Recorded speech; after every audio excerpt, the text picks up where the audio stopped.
who we are assured will lead this organization lawfully, ethically, and morally. Gina Haspel was born in Kentucky, the oldest of 5 children, where she returned after attending high school in England. She originally told her father, who served in the United States Air Force, that she wanted to attend West Point, only to be gently reminded that West Point at the time did not admit women. That didn't dilute her sense of service, and after graduating from the University of Kentucky, Gina went on to work as a contractor with the 10th Special Forces Group. It was in Fort Devon that Gina learned about the CIA, a place where she could belong with other women doing clandestine work around the world. Since her departure in 1985, Gina's developed an extensive overseas experience and served as chief of station in many locations. In Washington, she's held numerous senior leadership positions, including Deputy Director of National Clandestine Services. Gina, I've reviewed the material provided by you and have spoken to you personally many times. I believe your intellectual rigor, your honorable service, and outstanding judgment make you a natural fit to lead the CIA. I can assure you that this committee will continue to faithfully follow its charter and conduct vigorous and real-time oversight over CIA's operations and activities. We'll ask difficult and probing questions of you and your staff, and we will expect honest, complete, and timely responses. The American people allow the CIA to operate in the shadows because they have a trust in oversight, and I take that responsibility seriously. Now, some may seek to turn this nomination into a trial about a long-shuttered program. I'd like to set the record straight and make clear to those in attendance and the American people that this hearing's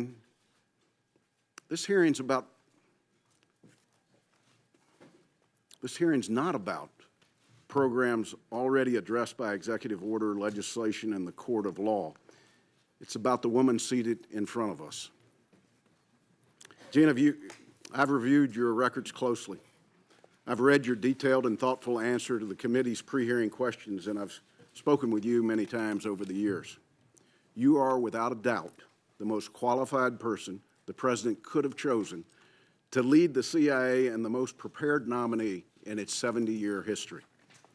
You have acted morally, ethically, and legally over a distinguished 30-plus year career. You have operated under authority signed and granted by the President of the United States at the direction of the Director of the Central Intelligence Agency and according to the legal guidance provided by the Attorney General of the United States. Those who have issues with programs or operations conducted years ago should address those concerns and their questions to former presidents, former directors, and former attorney generals. This hearing is about how you'll lead the Central Intelligence Agency into the future, not how you faithfully executed missions in the past. Moreover, you conducted yourself in such a way that your supervisors have uniformly praised your conduct over your lengthy career. Those supervisors commended you for frankness, firmness, and fairness, your moral courage, your integrity, your operational judgment, and professional presence. They've commented on your leadership skills and success in creating a more inclusive and fair workplace, and admired your operating at great personal risk to collect intelligence necessary to keep America safe. Gina, you have the unique experience one only gains from growing up in the CIA. You have the moral strength to speak truth to power. You have learned from the past mistakes of your organization and made clear they will not be repeated. In the days after 2001, you did not just talk about what should be done, you personally volunteered to help with CIA's response to attacks. You dared to step into the arena when our country needed you, and you have done so again today. For that, I am eternally grateful. I look forward to supporting your nomination and to ensuring its consideration without delay. I want to thank you for your willingness to serve your country, for your years of service, and I look forward to your testimony. I now recognize the Vice Chairman for any comments he might make. Thank you, Mr. Chairman. I'd like to join you in welcoming Ms. Haspel. Gina, it's nice to see you again, and congratulations on your nomination. The position of Director of the Central Intelligence Agency is one of the most important in our government. The CIA Director serves as a key figure in our intelligence community. He or she leads the premier human intelligence agency in the world, the largest all-source analysis workforce in the intelligence community. The CIA Director is responsible for providing the intelligence that informs policymakers working on every major national security and foreign policy problem facing our country. As former Director Pompeo's recent trip to North Korea demonstrated, the Director can also be tasked with unusual diplomatic missions. Directors represent the face of the U.S. intelligence community to the entire world, and they should be qualified for that task. Gina Haspel is among the most experienced people to be nominated for the position of Director of CIA. While I remain disappointed that the agency was not more forthcoming in providing and declassifying information about our service, she has served our nation for 33 years in a variety of roles all over the world. I also understand that Ms. Haspel is the first operations officer in more than 5 decades who has been nominated to lead the agency. And, as we see with some of the folks who are here, I know she enjoys broad support within its workforce. But many people, and I include myself in that number, have questions about the message the Senate would be sending by confirming someone for this position who served as a supervisor in the Counterterrorism Center during the time of rendition, detention, and interrogation programs. Ms. Haspel has acknowledged the history of the program. She stated that the law has changed and the RDI program is no longer legal. She is committed to upholding the law. I appreciate that, but it is not enough. The secrecy inherent in the CIA's work demands that the Director honor and follow the law, particularly in the dark spaces where the IC often operates and when the glaring light of public scrutiny is non-existent. No one should get credit for simply agreeing to follow the law. That's the least we should expect from any nominee, and certainly from the Director of the CIA. For those in the chamber who have argued that no one who participated in the RDI program should ever be promoted, I know there are some who feel that. And while I have expressed on many occasions my own objections to the RDI program, I think we have to recognize at that time the country had just been attacked. People throughout the government were frightened of more imminent attacks and didn't know what to do. And the RDI program was absolutely an outgrowth of that fear. There are many at the agency who participated in the program who believed that what they were doing was both legal and authorized by the then president. What I'm not willing to do, however, is to justify this dark period in our history or to sweep away the decision to engage in torture. I believe the RDI program was wrong, and we need to make sure it never happens again.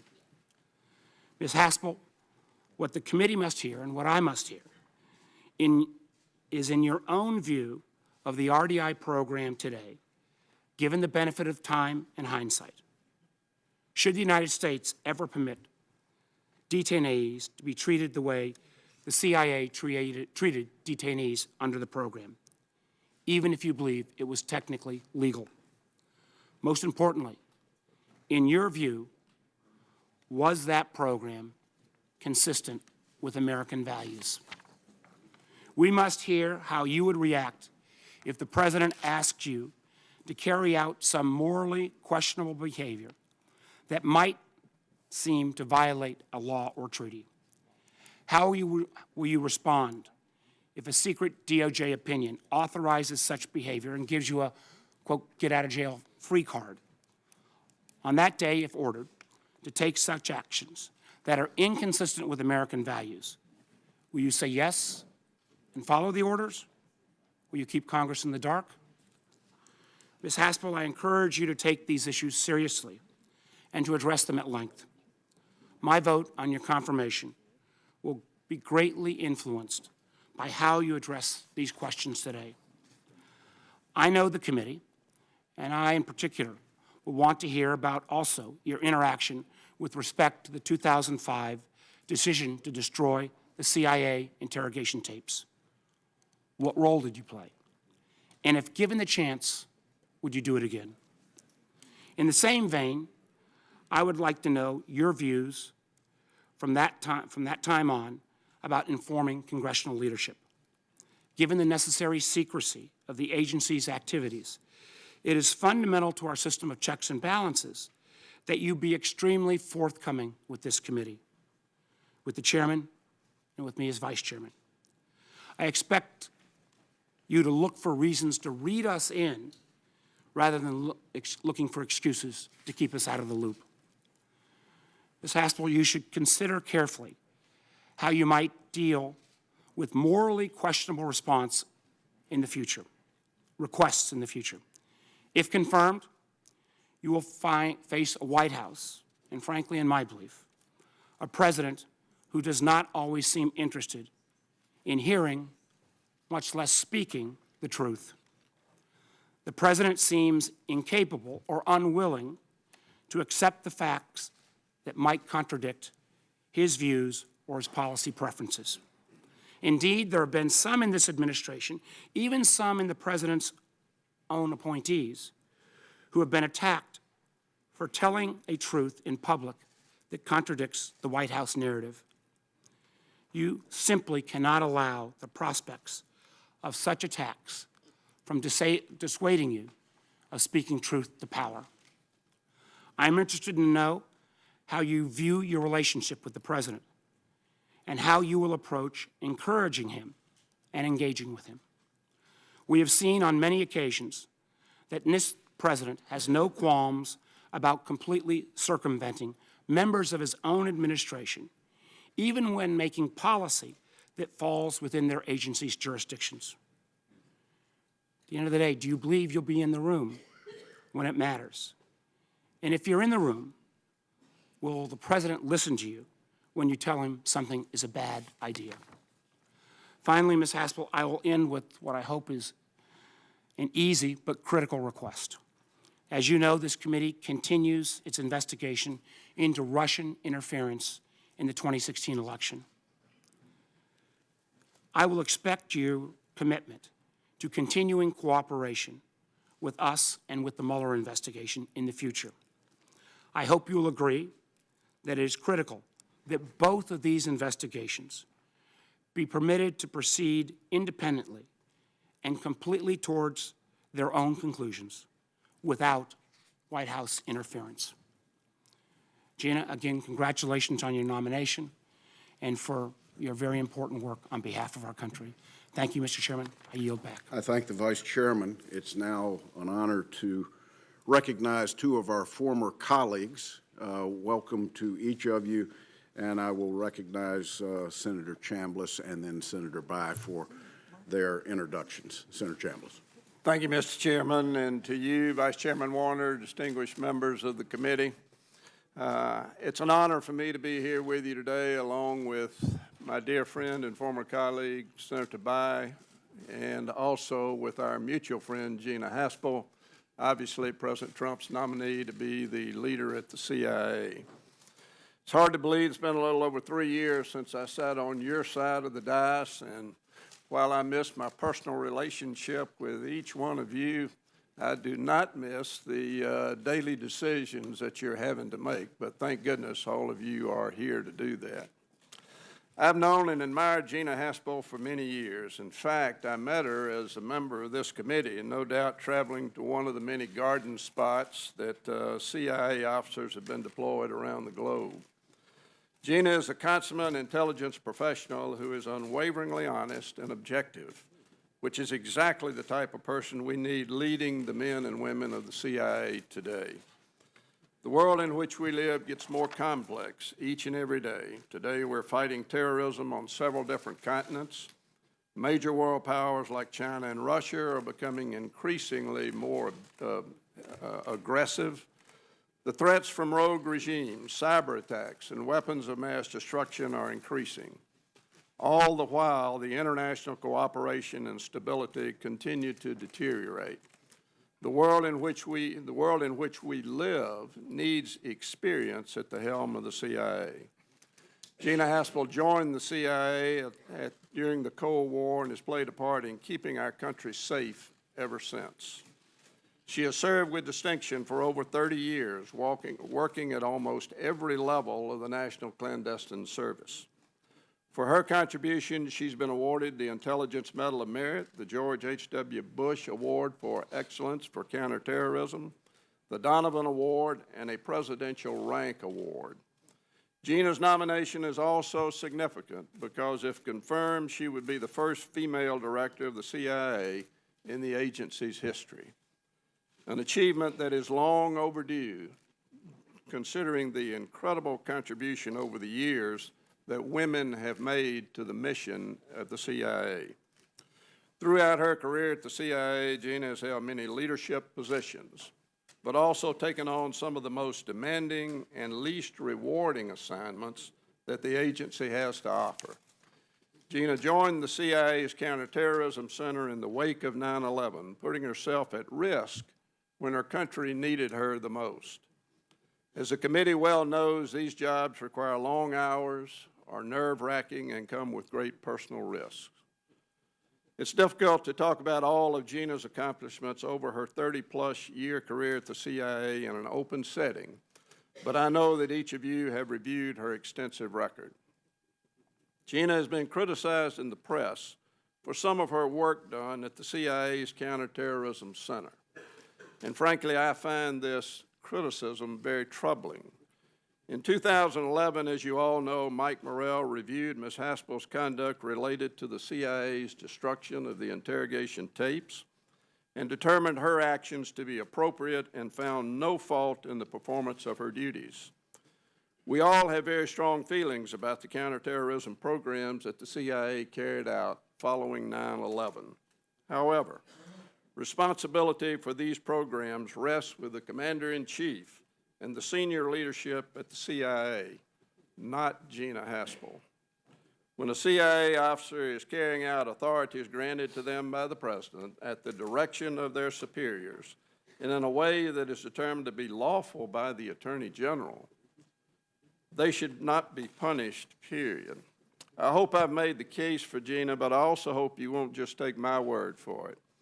Gina's nomination is being supported by a broad spectrum of national security professionals who have served in both Republican and Democratic administrations.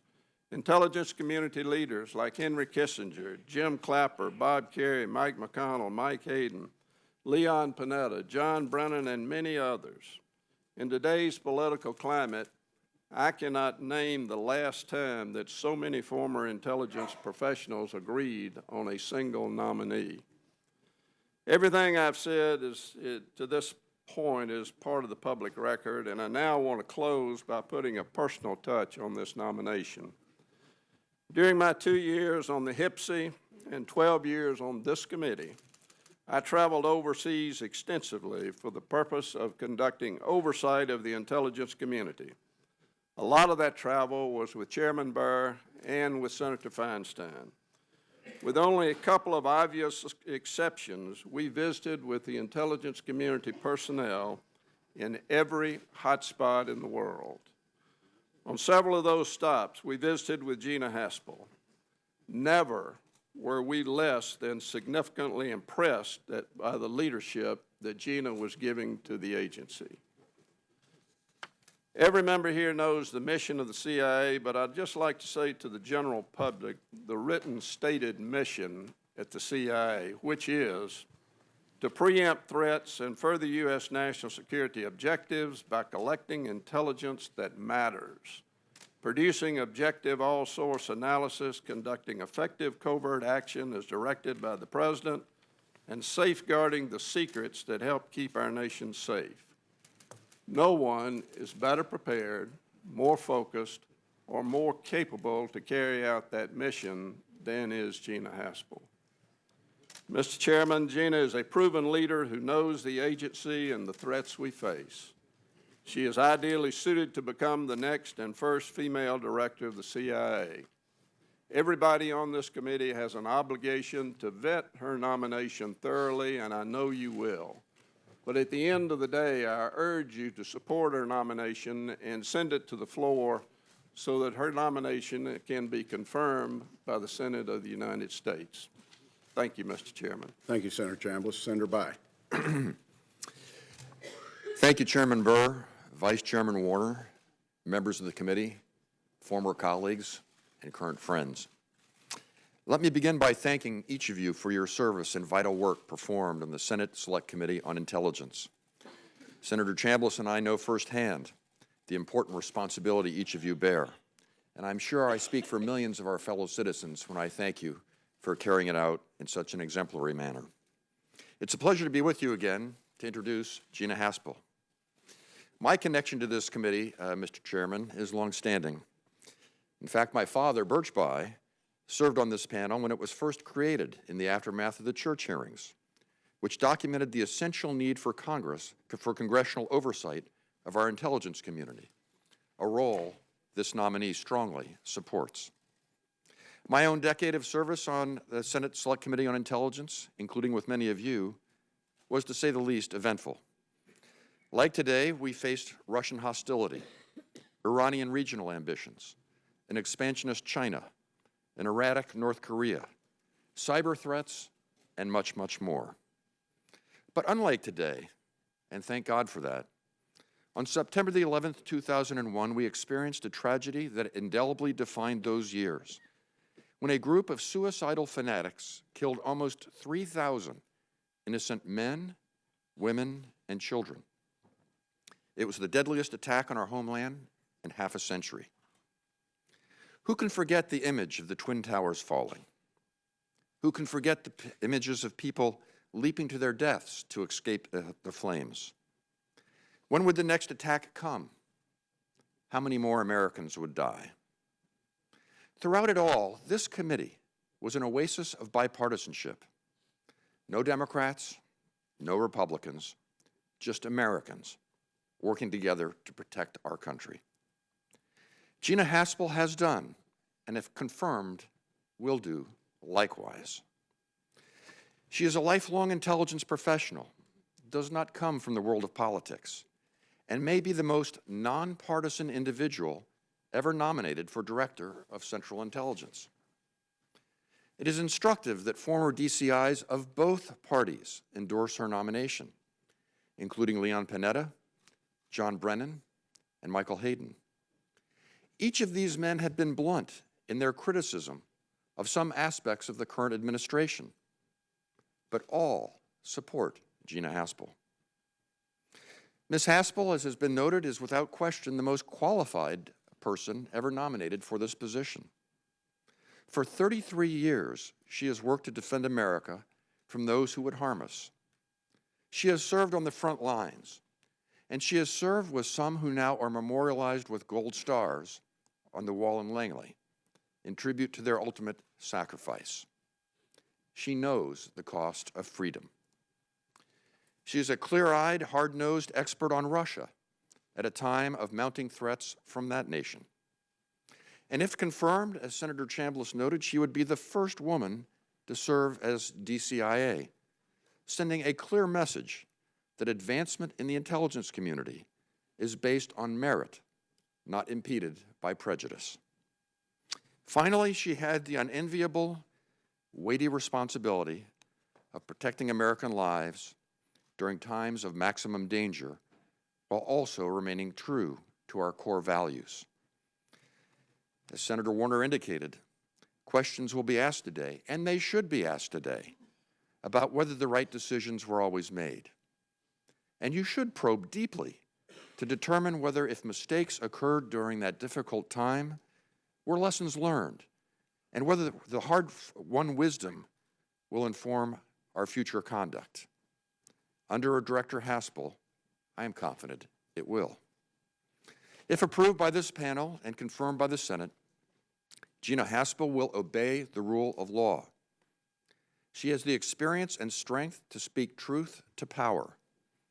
She's devoted to protecting Americans from those who would harm us and doing so consistent with our fundamental values, because she knows that it is those ideals that are our ultimate source of strength and those principles that make America the exceptional nation she has sworn to defend. Thank you, Mr. Chairman. Thank you, Mr. Vice Chairman. Thank you, Senator Bai. And on behalf of the committee, I thank both of you for your service to the country and to your willingness to be here for the introduction. I would now excuse you from that table.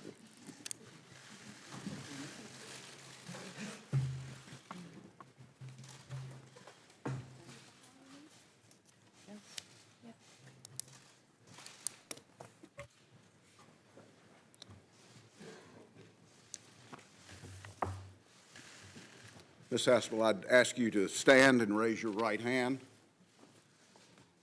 Do you solemnly swear to give the committee the truth, the full truth, and nothing but the truth, so help you God? I do. Thank you. Please be seated. Ms. Haspel, before we move to your statement, I'll ask you to answer 5 standard questions the committee poses to each nominee who appears before us. They just require a simple yes or no answer for the record. 1, do you agree to appear before the committee here or in any other venue when invited? I do. 2, if confirmed, do you agree to send officials from your office to appear before the committee and designated staff when invited? I do. 3, do you agree to provide documents or any other materials requested by the committee in order to carry out its oversight and legislative responsibilities? I do.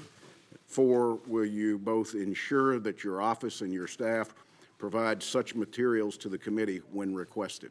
I will. And 5, do you agree to inform and fully brief to the fullest extent possible all members of the Committee of Intelligence Activities and Covert Action rather than only the chair and the vice chairman? I do. Thank you very much. We'll now proceed to your opening statement. Ms. Haspel, the floor is yours. Thank you, Mr. Chairman.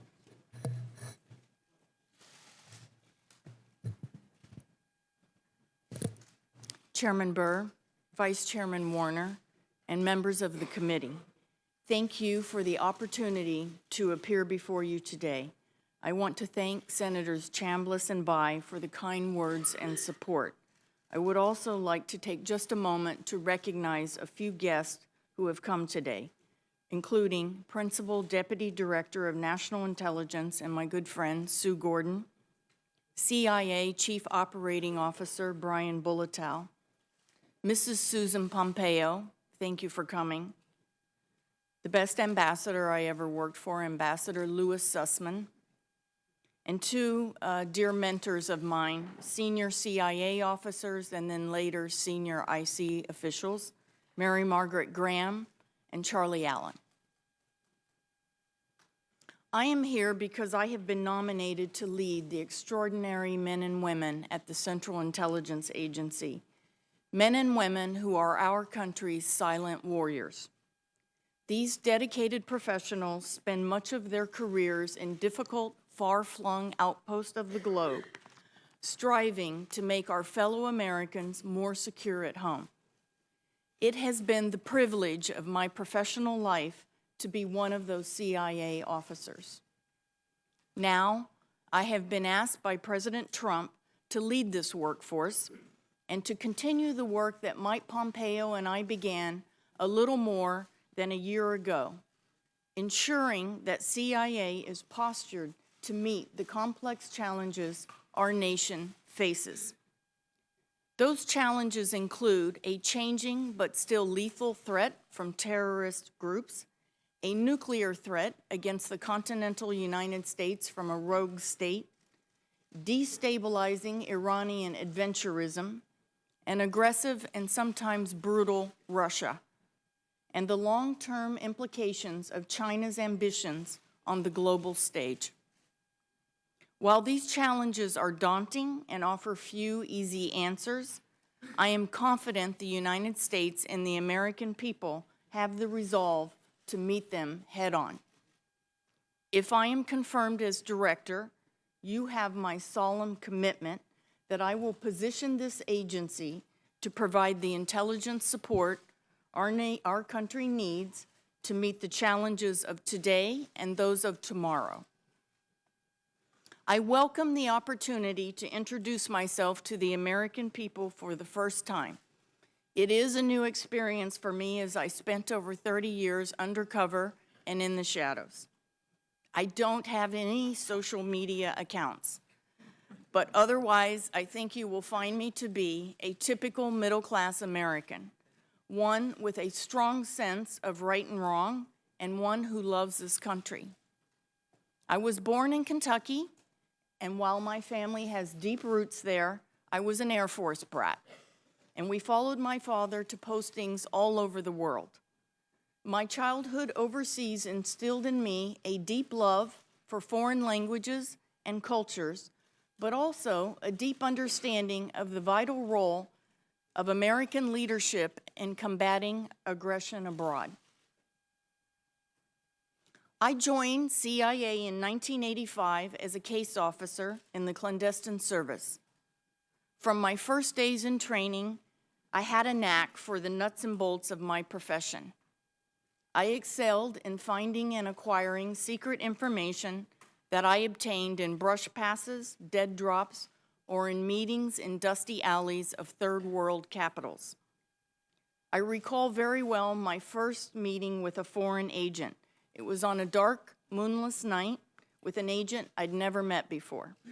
When I picked him up, he passed me the intelligence, and I passed him an extra $500 for the men he led.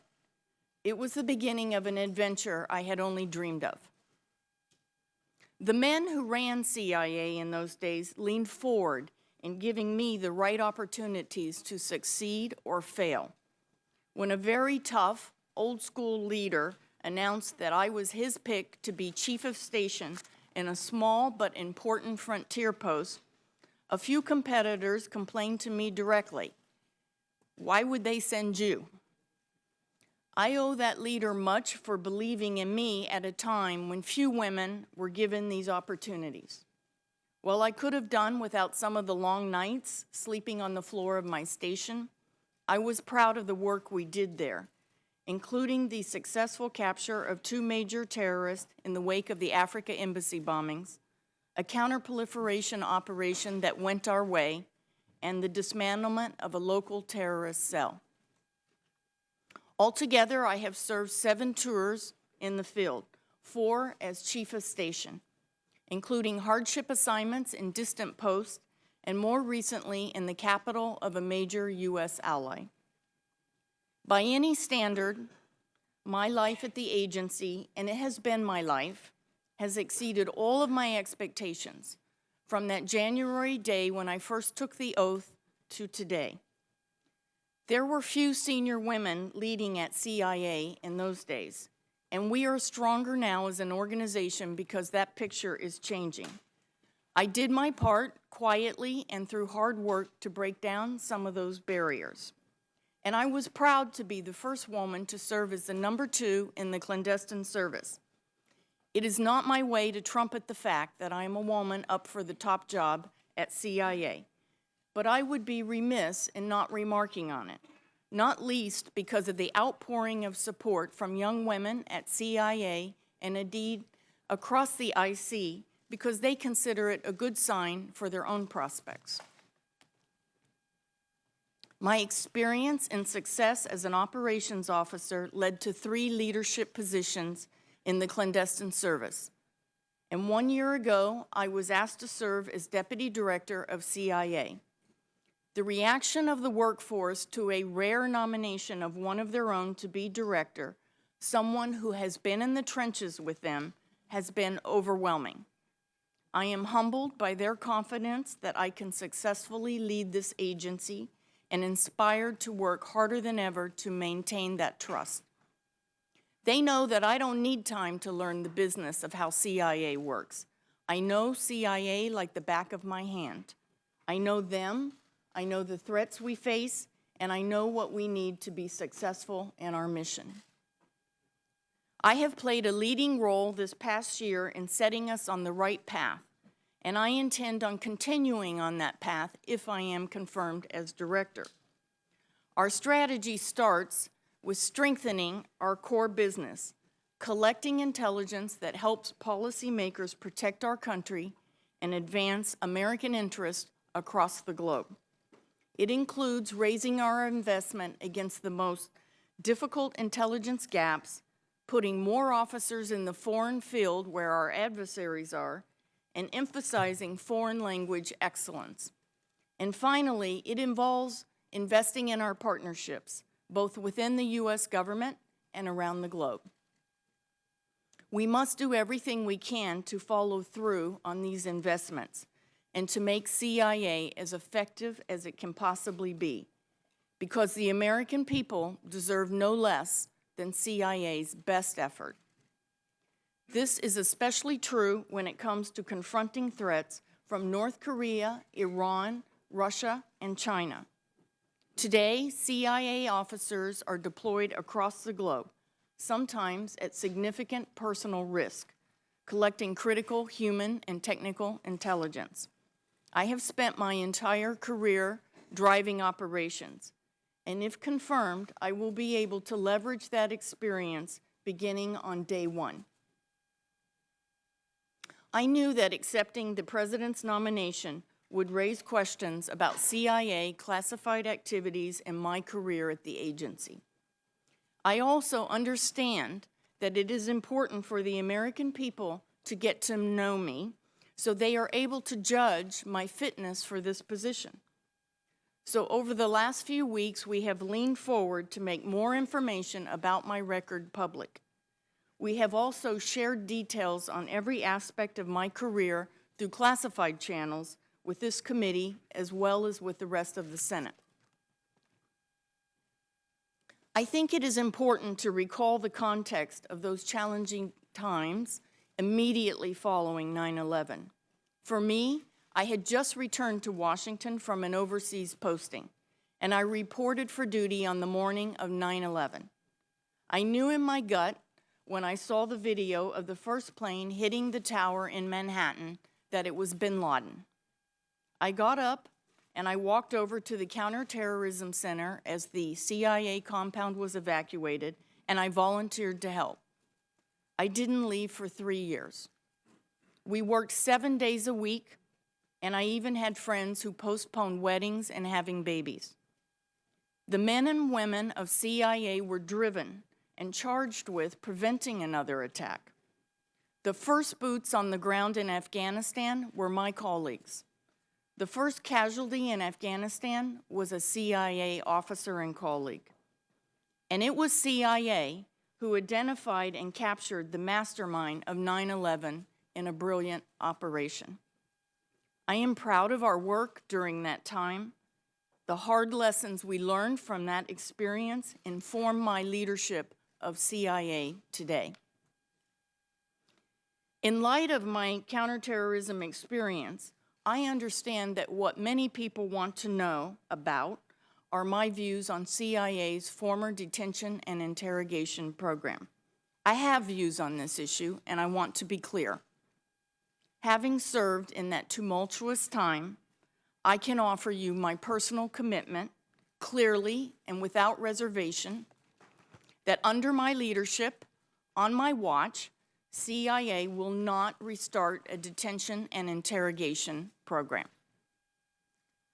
CIA has learned some tough lessons from that experience. We were asked to tackle a mission that fell outside our expertise. For me, there is no better example of implementing lessons learned than what the agency took away from that program. In retrospect, it is clear, as the Sissy Majority Report concluded, that CIA was not prepared to conduct a detention and interrogation program. Today, the U.S. government has a clear legal and policy framework that governs detentions and interrogations. Specifically, the law provides that no individual in U.S. custody may be subjected to any interrogation technique or approach that is not authorized by and listed in the Army Field Manual. I fully support the detainee treatment required by law, and just as importantly, I will keep CIA focused on our collection and analysis missions that can best leverage the expertise we have at the agency. Like I said, we learned important lessons following 9/11. As both a career intelligence officer and as an American citizen, I am a strong believer in the importance of oversight. Simply put, experience has taught us that CIA cannot be effective without the people's trust, and we cannot hope to earn that trust without the accountability that comes with congressional oversight. If we cannot share aspects of our secret work with the public, we should do so with their elected representatives. For CIA, oversight is a vital link to the open society we defend. It's a defining feature of the U.S. intelligence community, and one of the many things that distinguishes us from the hostile services we face in the field. If confirmed as director, I will uphold the agency's obligations to Congress and ensure that oversight works on behalf of the American people. Mr. Chairman, I want to thank you and the committee for the hard work that is put into the oversight process and for the vital support that this committee provides the officers at CIA. CIA has given me a lot over the past 3 decades, a calling and service to my country, some real-life adventures, and the profound satisfaction of serving with some of the most talented and honorable men and women in our government. If confirmed, I hope to repay the debt I owe to this remarkable agency by drawing on my experience. I know what my fellow officers need from me, and I know what our nation needs from CIA, and that is truth, integrity, and courage. Again, thank you for allowing me the opportunity to appear before you today, and I look forward to your questions. Ms. Haspel, thank you for that testimony. Let me inform members that we will have a 5-minute round of questions. We'll recognize members based upon seniorities. I would ask all members to adhere to the 5-minute time frame, and I would remind members that we are in an open session. Therefore, classified questions and/or answers would not be appropriate for this period. When we've completed the open session, we will immediately move to a closed session where every question will be answered. I am certain the chair recognizes himself for up to 5 minutes. Ms. Haspel, let's just dig right into it.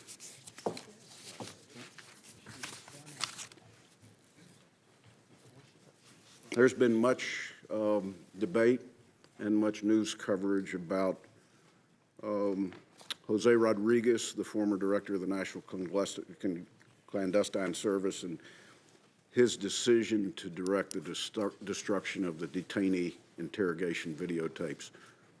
Can you describe for members your role in those events? Senator, yes, I can. In 2005, I believe it was fall of 2005, I was Chief of Staff to the Deputy Director for Operations, that is head of the Clandestine Service. The tape issue had lingered at CIA for a period of about 3 years. I believe the tapes were made in 2002, and over time there was a great deal of concern about the security risk posed to CIA officers who were depicted on the tapes. Those security issues centered on the threat from al-Qaeda should those tapes be irresponsibly leaked. Mr. Rodriguez, who was the DDO at the time, the Deputy Director for Operations, has been very upfront and has made it clear on a number of occasions publicly that he and he alone made the decision to destroy the tapes. I would also make it clear that I did not appear on the tapes as has been mischaracterized in the press. However, as Chief of Staff, and I believe like everyone at the agency at that time, we were extremely concerned about the security risk that was posed to our officers. We were aiming to do two things: to adhere to U.S. law, but at the same time reach a resolution that would protect our officers. There were numerous legal consultations over a period of years at the agency. Our lawyers were very consistent in saying to us that there was no legal requirement to retain the tapes, no legal impediment to disposing of the tapes. I'm not a lawyer, but I believe the basis for that judgment was the fact that there was a complete and written, detailed record of the interrogations. And at CIA, the official record is the cable record. We use that for all of our operations. There were 2 reviews done of the tapes to compare them to the written record. One of those was undertaken by the Office of General Counsel. The second was undertaken by the Office of the Inspector General. In both cases, they found that the written record was detailed, accurate, and complete. So the consistent legal advice, it never changed, was that there was no legal requirement to retain the tapes. But there were some policy objections to disposing of the tapes.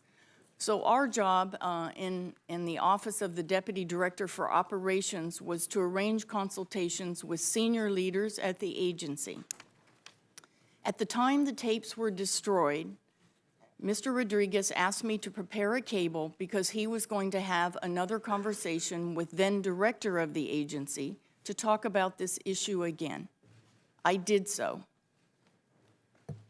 A couple of days later, he released the order he believed on his own authority. He took the decision himself, and he said it was based on his own authority. I asked him if he had had the consultation with the director at the time, as planned, and he said he decided to take the decision on his own authority. There were 3 investigations, 3 looks at the tapes, inquiries that I know about. One was undertaken by HPSI, the House Oversight Committee. I never saw a report on that, but the chairman at the time said that he found no fault with my actions. There was a Department of Justice investigation that was closed without charges after, I think, more than 2 years. And then there was an internal investigation of the issue conducted by one of my predecessors, Mr. Morrell, who found no fault with my actions and that my decisions were consistent with my obligations as an agency officer. Thank you for that answer. Recognizing my 5 minutes is now up, I recognize the Vice Chairman. Thank you, Mr. Chairman. I'm going to follow up on the question around the tapes, Ms. Haspel. November 4th of 2005, then Senator Levin introduced legislation to create a commission, model on the 9/11 Commission, to look into the agency's treatment of detainees. 3 days later, you drafted the cable. 4 days later, the tapes were destroyed. Were you aware of Senator Levin's actions? And the timing seems very close to acting on behalf of potential congressional action.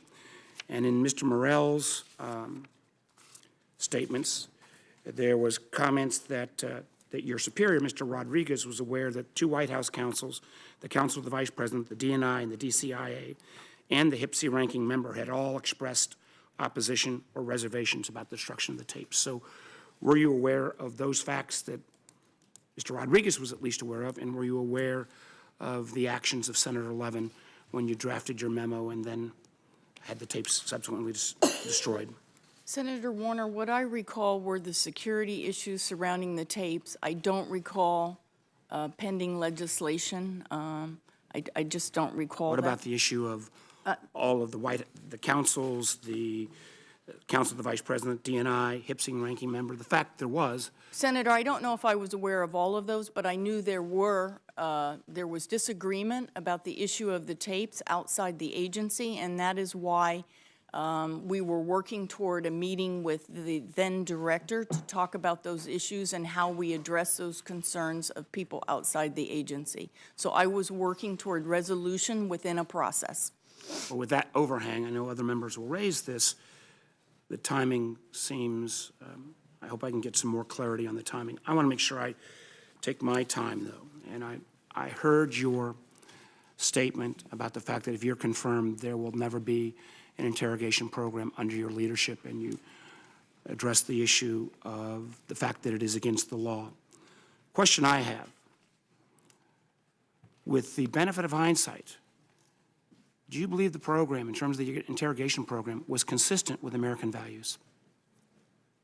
Senator, as we sit here today, and with some distance between us and the events of 9/11, the Congress and indeed our nation have had an opportunity to have a debate about the interrogation standards we want to use as the United States of America. We have decided to hold ourselves to a stricter moral standard for DOD that is defined in the Army Field Manual.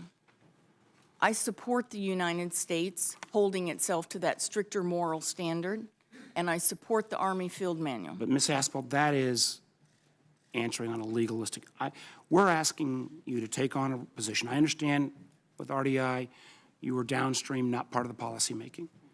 But if you're entrusted with this responsibility, I need to at least get a sense of what your moral code says about those kind of actions, because there is the potential that this president could ask you to do something. He obviously believes in these procedures, but even if he asks you to do something that is not directly related to detention and interrogation, but if he asks you to do something that you believe is morally questionable, even if there is an OLC opinion that in effect gives you a get-out-of-jail-free card, what will you do in that action when you are the director of the CIA? Senator, my father's watching today. He served 33 years in the Air Force. My parents gave me a very strong moral compass. I support the higher moral standard that this country has decided to hold itself to. I would never, ever take CIA back to an interrogation program. First of all, CIA follows the law. We followed the law then. We follow the law today. I support the law. I wouldn't support a change in the law, but I'll tell you this, I would not put CIA officers at risk by asking them to undertake risky, controversial activity again. Ms. Haspel, my question is this. On a going-forward basis, if this president asks you to do something that you find morally objectionable, even if there is an OLC opinion, what will you do? Will you carry that out, that option, that order, or not? I mean, we're entrusting you in a very different position if you're confirmed. I just need to know what your response to that would be. Senator, my moral compass is strong. I would not allow CIA to undertake activity that I thought was immoral, even if it was technically legal. I would absolutely not permit it. So you would not follow the order if you felt it was?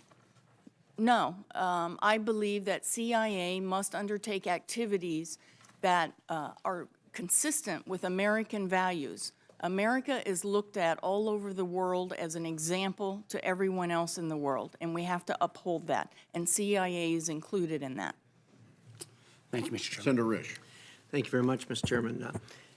Ms. Haspel, thank you for undertaking this, and thank you for your many years of service with the CIA. From my colleagues, I'm going to tell you right at the outset, I'm going to support this nomination.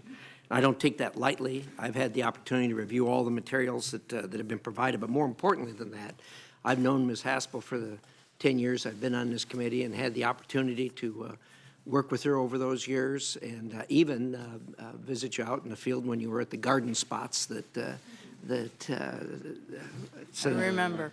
Right. In any event, I have, for my colleagues, I can report to you that during this time, I have always found Ms. Haspel to be open, to be forthcoming, and to be truthful. And that is incredibly important as we exercise the things that we have to do as far as authorizing, as far as financing, and as far as oversight of what this really, really important work is that the CIA does.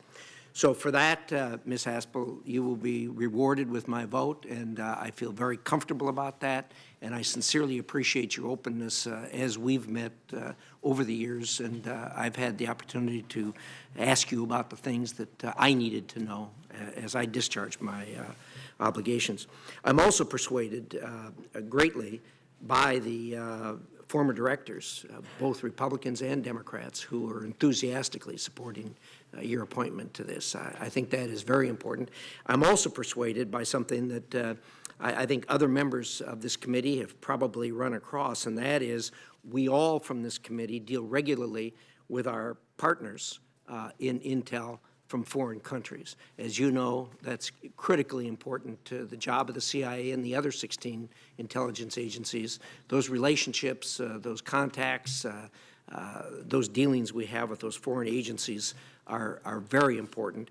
And I have to tell you that uniformly, people who I have discussed your taking on this job have been very enthusiastic about it, and they know you, they trust you, and the trust of this agency is so important when we deal with the Five Eyes or amongst the Five Eyes or with other intelligence partners, so thank you for that. Also, I deal with a lot of the employees at CIA. They are incredibly enthusiastic about your appointment to this, so thank you for that. For the American people who are watching this, I can tell you that everybody sitting on this side of the table regularly hear things that cause us to not sleep very well at night. As the head of this agency, I can tell you, I will sleep better at night knowing you're directing these efforts. So thank you for that. Thank you for undertaking what you are undertaking. I know that you have thought about this carefully. If the press reports are right, you've been up and down a little bit on this, but the American people will be very grateful for your service. Let me ask a question as we close here. You know, over the 10 years, I came here just as the investigation on the interrogation thing was starting, and I participated, other members of the committee here participated in that.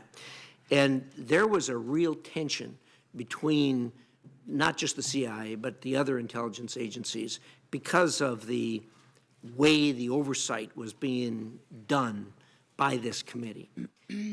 My impression is, and it's a clear impression, that the relationship between the agency, CIA, and the other intelligence agencies has evolved to a very different place than where it was when I first got here.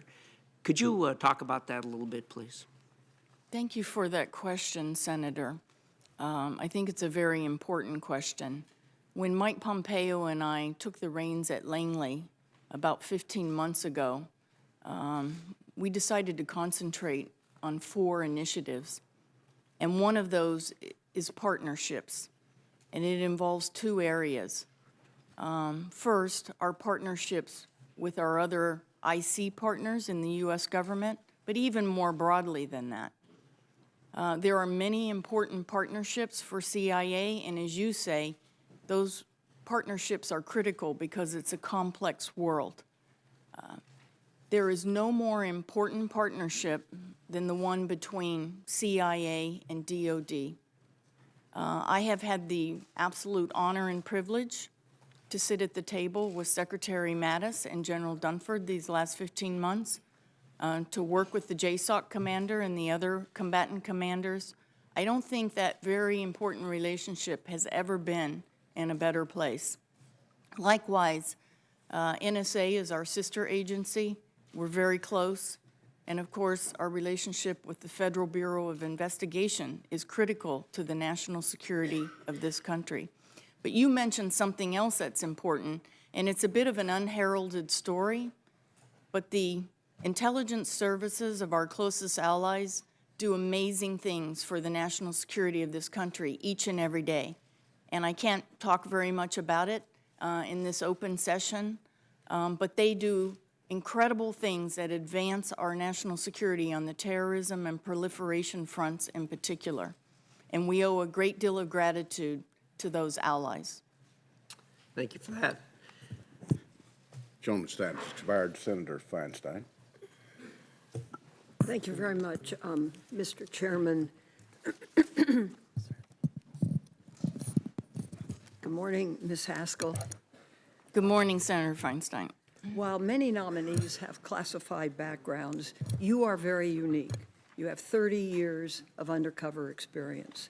Accordingly, we ask the agency that your records be declassified. I think I signed 3 letters in that regard, to make an informed decision, and because the public should be aware of the background of its leaders.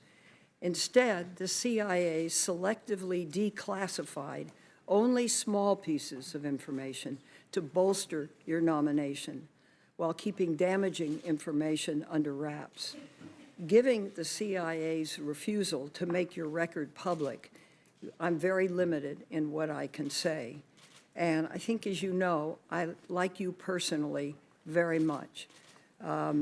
This isn't probably the most difficult hearing in my more than 2 decades I have ever sat in.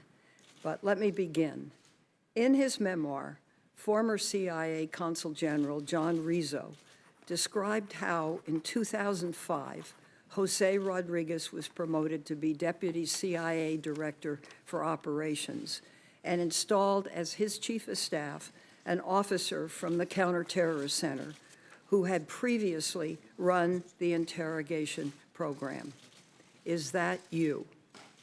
Senator, I'm so pleased you asked me that question. Yes or no will do. No. And for the record, if you have your staff check, Mr. Rizzo has issued a correction. It is true that it is hard for, in a Excuse me, my secret. understanding That is is that not he has accurate. recently confirmed that it was you. No, he issued a correction. When people write books, I didn't read Mr. Rizzo's book, so I didn't even know that was out there. Mr. Rizzo, and actually I read about it in the Washington Post last night. Eric Wemple, I believe, wrote a story talking about the failure of certain organizations to correct their facts, and that was one of them. And he noted that Mr. Rizzo, about 10 days ago, he was wrong. He didn't fact check, and that has been corrected. I would never even served in that department, nor was I the head of Let me it. read directly his quote from the book. Several weeks later, Porter promoted Jose Rodriguez to the position of Deputy Director for Operations, Jim Pavitt's former job. Once more, Jose installed as his Chief of Staff an officer from the Counterterrorist Center who had previously run the interrogation program. Between them, they were the staunchest advocates inside the building for destroying the tapes.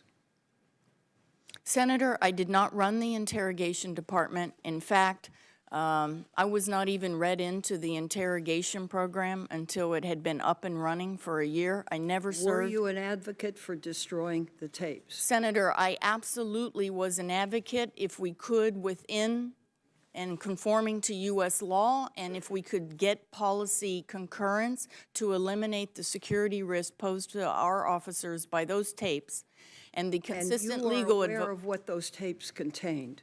No, I never watched the tapes, but No, I but understood you- that our officers' faces were on them and that that was very dangerous at a time when there were unauthorized disclosures that were exposing the program. But it also exposed how the program was conducted, because they were tapes of the actual interrogation of 92 detainees, as I understand it. No, the tapes were recordings of only one detainee. It was 92 tapes of one Okay, detainee. All right, well, thank you for that. Let me, in November and December of 2002, did you oversee the enhanced interrogation of al-Nashiri, which included the use of the water board as publicly reported?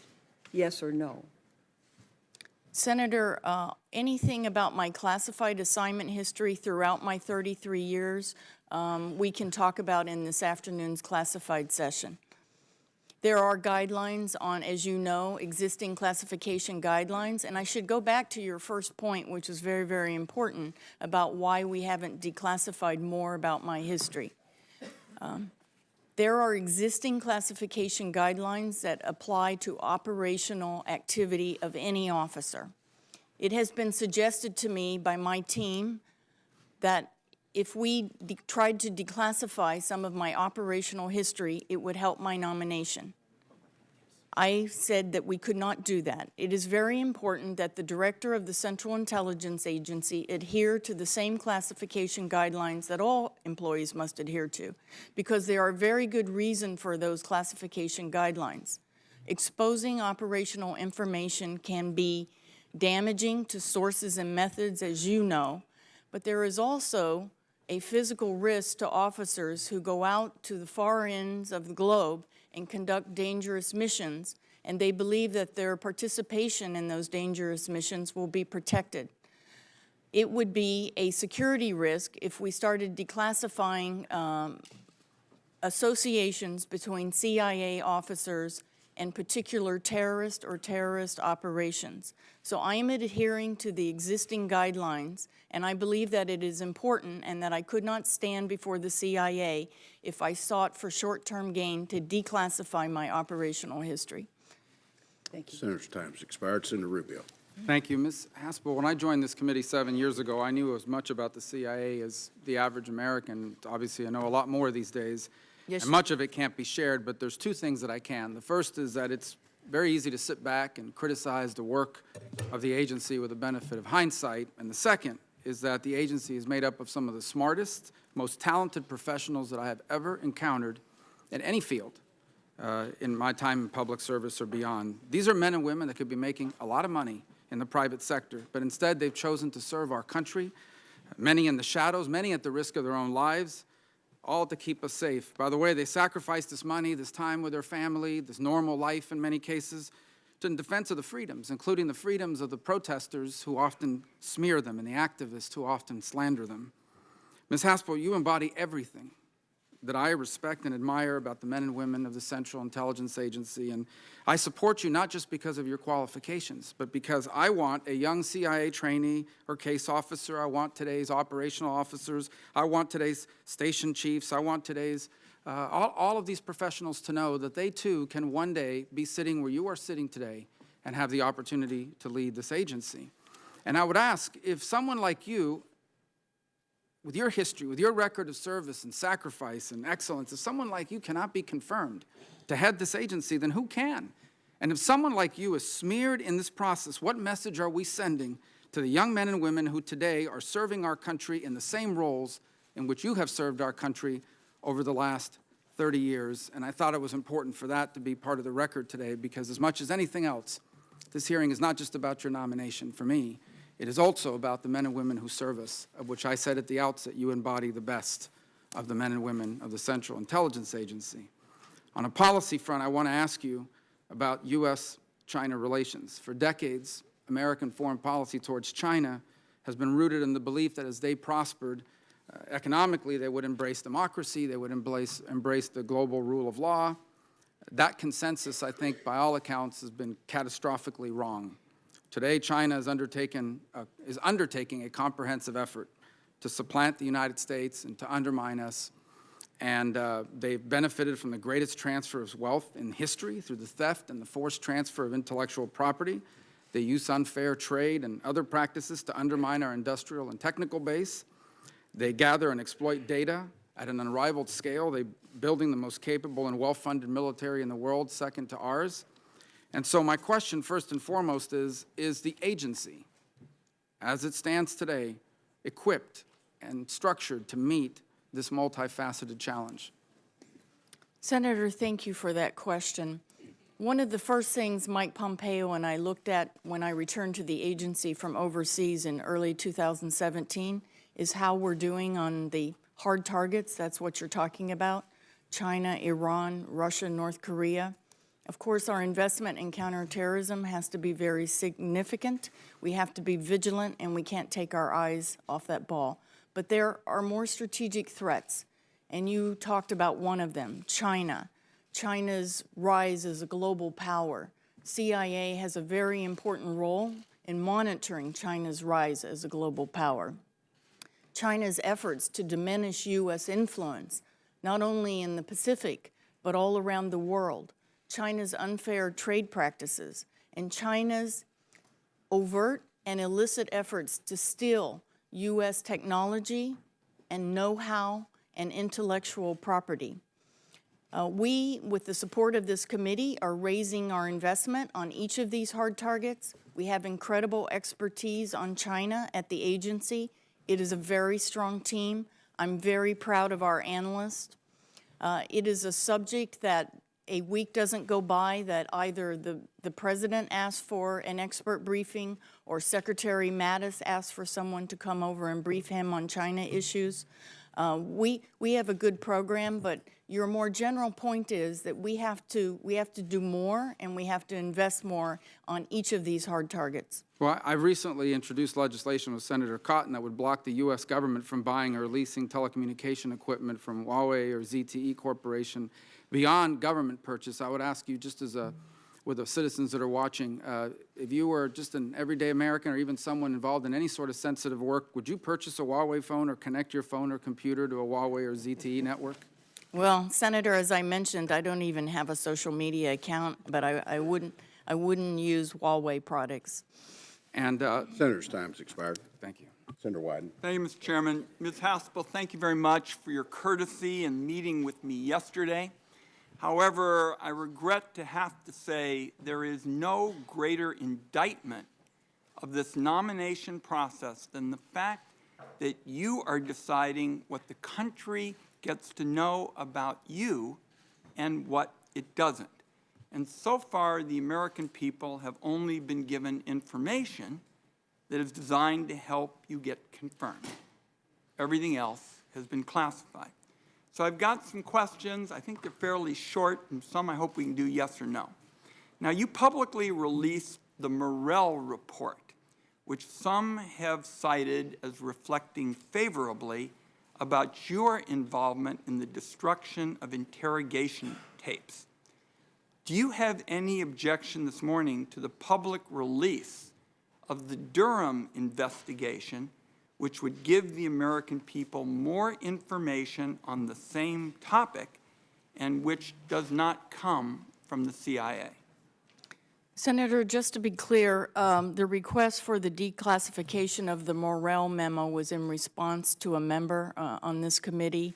I have not read the Durham report, and I don't know the classification, so let me take that for the record, if I may. But do you have any objection? Well, I haven't seen it, so I haven't read it, so I don't know. Well, I'm going to ask you about this in the classified session, but I think in the name of fairness with respect to your role on these issues, this ought to be made public just the way the Morell report was. Now, on Sunday, the Washington Post reported that unnamed officials were pushing back against accusations that you supported torture in one of our biggest papers in the country. Between 2005 and 2007, the program was winding down. The CIA was capturing fewer detainees and waterboarding was no longer approved. During that time, did you ever call for the program to be continued or expanded? Senator, I think like all of us who were in the Counterterrorism Center and working at CIA in those years after 9/11, we all believed in our work. We were committed. We had been charged with making sure the country wasn't attacked again, and we had been informed that the techniques in CIA's program were legal and authorized by the highest legal authority in our country and also the president.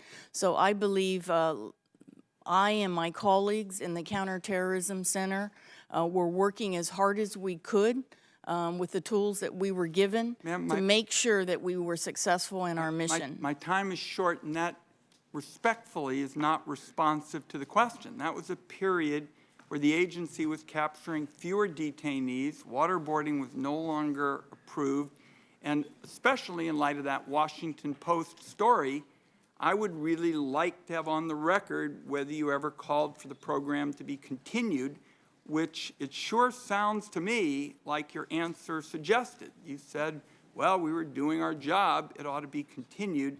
That troubles me very much because you were the chief of staff to the Deputy Director for Operations. It's a senior position. So I'm quite troubled by that response. Senator, may I just say that I don't know which Washington Post story you're referring to, but let me say Sunday. this about myself. After 9/11, I didn't look to go sit on the Swiss desk. I stepped up. I was not on the sidelines. I was on the front lines in the Cold War, and I was on the front lines in the fight against respect that. al-Qaeda. I'm very proud of the fact that we captured the perpetrator of 9/11, Khalid Sheikh Mohammed. I think we did extraordinary work. To me, the tragedy is that the controversy surrounding the interrogation program, which as I've already indicated to Senator Warner, I fully understand that, but it has cast a shadow over what has been a major contribution to protecting this country. I respect a number of those points. I just am trying to get some answers here to questions that I think are particularly relevant. According to a press story today about the destruction of the interrogation videotapes, Jose Rodriguez told you in advance that he was going to take matters into his own hands. Did that conversation happen? Senator, no, it did not. Mr. Rodriguez indicated to me that he planned to discuss it with the then Director Goss. Let me see if I can get one last in on it. When did you become aware that the cable authorizing the destruction of the interrogation videotapes had been sent? Senator, as Chief of Staff, it's a desk-bound job, so I was at my desk at least 12 hours every day, and I could see my computer screen. So it was shortly after Mr. Rodriguez, who sat right across the hall from me, had released the cable. I'm over my time. I'll ask some more about this in the classified session. Thank you, Mr. Chairman. Senator Collins. Thank you, Mr. Chairman. Senator Jack Reed and I co-sponsored the McCain-Feinstein bill that banned waterboarding and other enhanced interrogation techniques because we viewed them as contrary to American values and tantamount to torture. So let me ask you a series of questions. First, were you involved in any way in the creation of the enhanced interrogation program? Senator, I was not, and I was not read into the program until about a year into its existence. Were you a senior manager at the CIA at the time that the program was created? No. I had just returned from an overseas posting. I was a GS-15. I was not yet a member of the Senior Executive Service. I was assigned as a deputy group chief. That's pretty far down the totem pole in a program that had nothing to do with the detention and interrogation program. You said that the program had already been in effect for some time before you were read into it. What was your reaction when you learned of the program? Senator, it was a new subject for me. As I said, we lacked interrogation expertise at the agency. We didn't have interrogators. I was told that interrogation experts had designed the program, that the highest legal authority in the United States had approved it, and that the President of the United States had approved it, as well as a trusted leadership at the Central Intelligence Agency. Have your views of the program evolved in the years following the attacks on our country on 9/11? Senator, they have. I think it's very important. I think for any leader, as you go through a career, you have to learn the leadership lessons. I'm not going to sit here with the benefit of hindsight and judge the very good people who made hard decisions, who were running the agency in very extraordinary circumstances at the time. But as I mentioned to Senator Warner, this country has had the opportunity to reflect because we have some space. We're not fearing another attack. And we have deliberated about the standard we want to use in interrogations, and that is the Army Field Manual. The very important thing to know about CIA is we follow the law. We followed the law then, and we follow the law now. But I would never permit CIA to resume an interrogation program. So that's a very good segue into a very important question. As a candidate, President Trump repeatedly expressed his support for waterboarding. In fact, he said we should go beyond waterboarding. So if the CIA has a high-value terrorism suspect in its custody, and the president gave you a direct order to waterboard that suspect, what would you do? Senator, I would advise, I do not believe the president would ask me to do that, but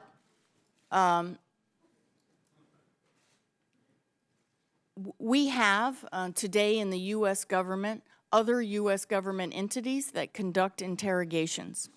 DOD uses the Army Field Manual, and they conduct battlefield interrogations, and CIA has incredible expertise it can bring to the table in support of those interrogations. The FBI has its authorities to conduct interrogations, and as you know, we have the high-value interrogation group. So, you know, I would advise anyone who asks me about it that CIA is not the right place to conduct interrogations. We don't have interrogators, and we don't have interrogation expertise. So I believe that that would be the reason I have been nominated is that people have some respect for my views on these issues. My experiences during those days after 9/11 inform my views. I'm extremely knowledgeable, and I'm also extremely knowledgeable about the price CIA working level men and women out in the trenches paid for decisions made after 9/11. So debriefing a source is very different from interrogating a detainee. Should the CIA even be in the business of interrogating detainees? We're not in the business of interrogating. Because of the Hague is what you're saying. Well, we're not in the business of interrogating detainees. As you said, there's a big difference between interrogation and simple question and answer. Having direct access to a terrorist is extremely valuable for intelligence collection, and we do that. But CIA does not today conduct interrogations. We never did historically, and we're not getting back in that business. Thank you. Senator's time's expired. Senator Heinrich. Ms. Haspel, you didn't actually answer the question, what would you do if the president ordered you to get back in that business? Senator, the president has selected me to give him yes or no. advice. I would not restart under any circumstances in an interrogation program at CIA, under any circumstances. Thank you. You have repeatedly said that at the time, the CIA's use of interrogation techniques like waterboarding were determined to be legal. Now, there was an opinion written by the Office of Legal Counsel. I don't believe those actions were ever legal. They certainly didn't meet the bar set by either the Geneva Conventions or our own Army Field Manual, and I'm not aware of a single court ruling that affirmed that opinion. Today, I'm not really interested in whether you believe those techniques were legal, but I am interested in the question that Senator Warner asked you. We got a very legalistic answer to that question. Let me ask you again, were these the right thing to do? Are they consistent with American values, fundamentally? What do you believe? Senator, I believe very strongly in American values and America being an example to the rest of the world. That is why I support the fact that we have chosen to hold ourselves to a stricter moral standard. But that's about Congress and all of us. I want to know what you think. I think that we should hold ourselves to a stricter moral standard, and I would never allow CIA to be involved in coercive interrogations. Where was that moral compass at the time? Senator, that was 17 years ago, and it's, you know, CIA, like the U.S. Army and the U.S. Marine Corps, is an organization. It's a large bureaucracy, and when you're out in the trenches at far-flung outposts in the globe, and Washington says, here's what we need you to do, this is legal, the Attorney General has deemed it so, the President of the United States is counting on you to prevent another attack. It was legal. I'm sorry? I know you believed it was legal. I want to see, I want to feel, I want to trust that you have the moral compass that you said you have.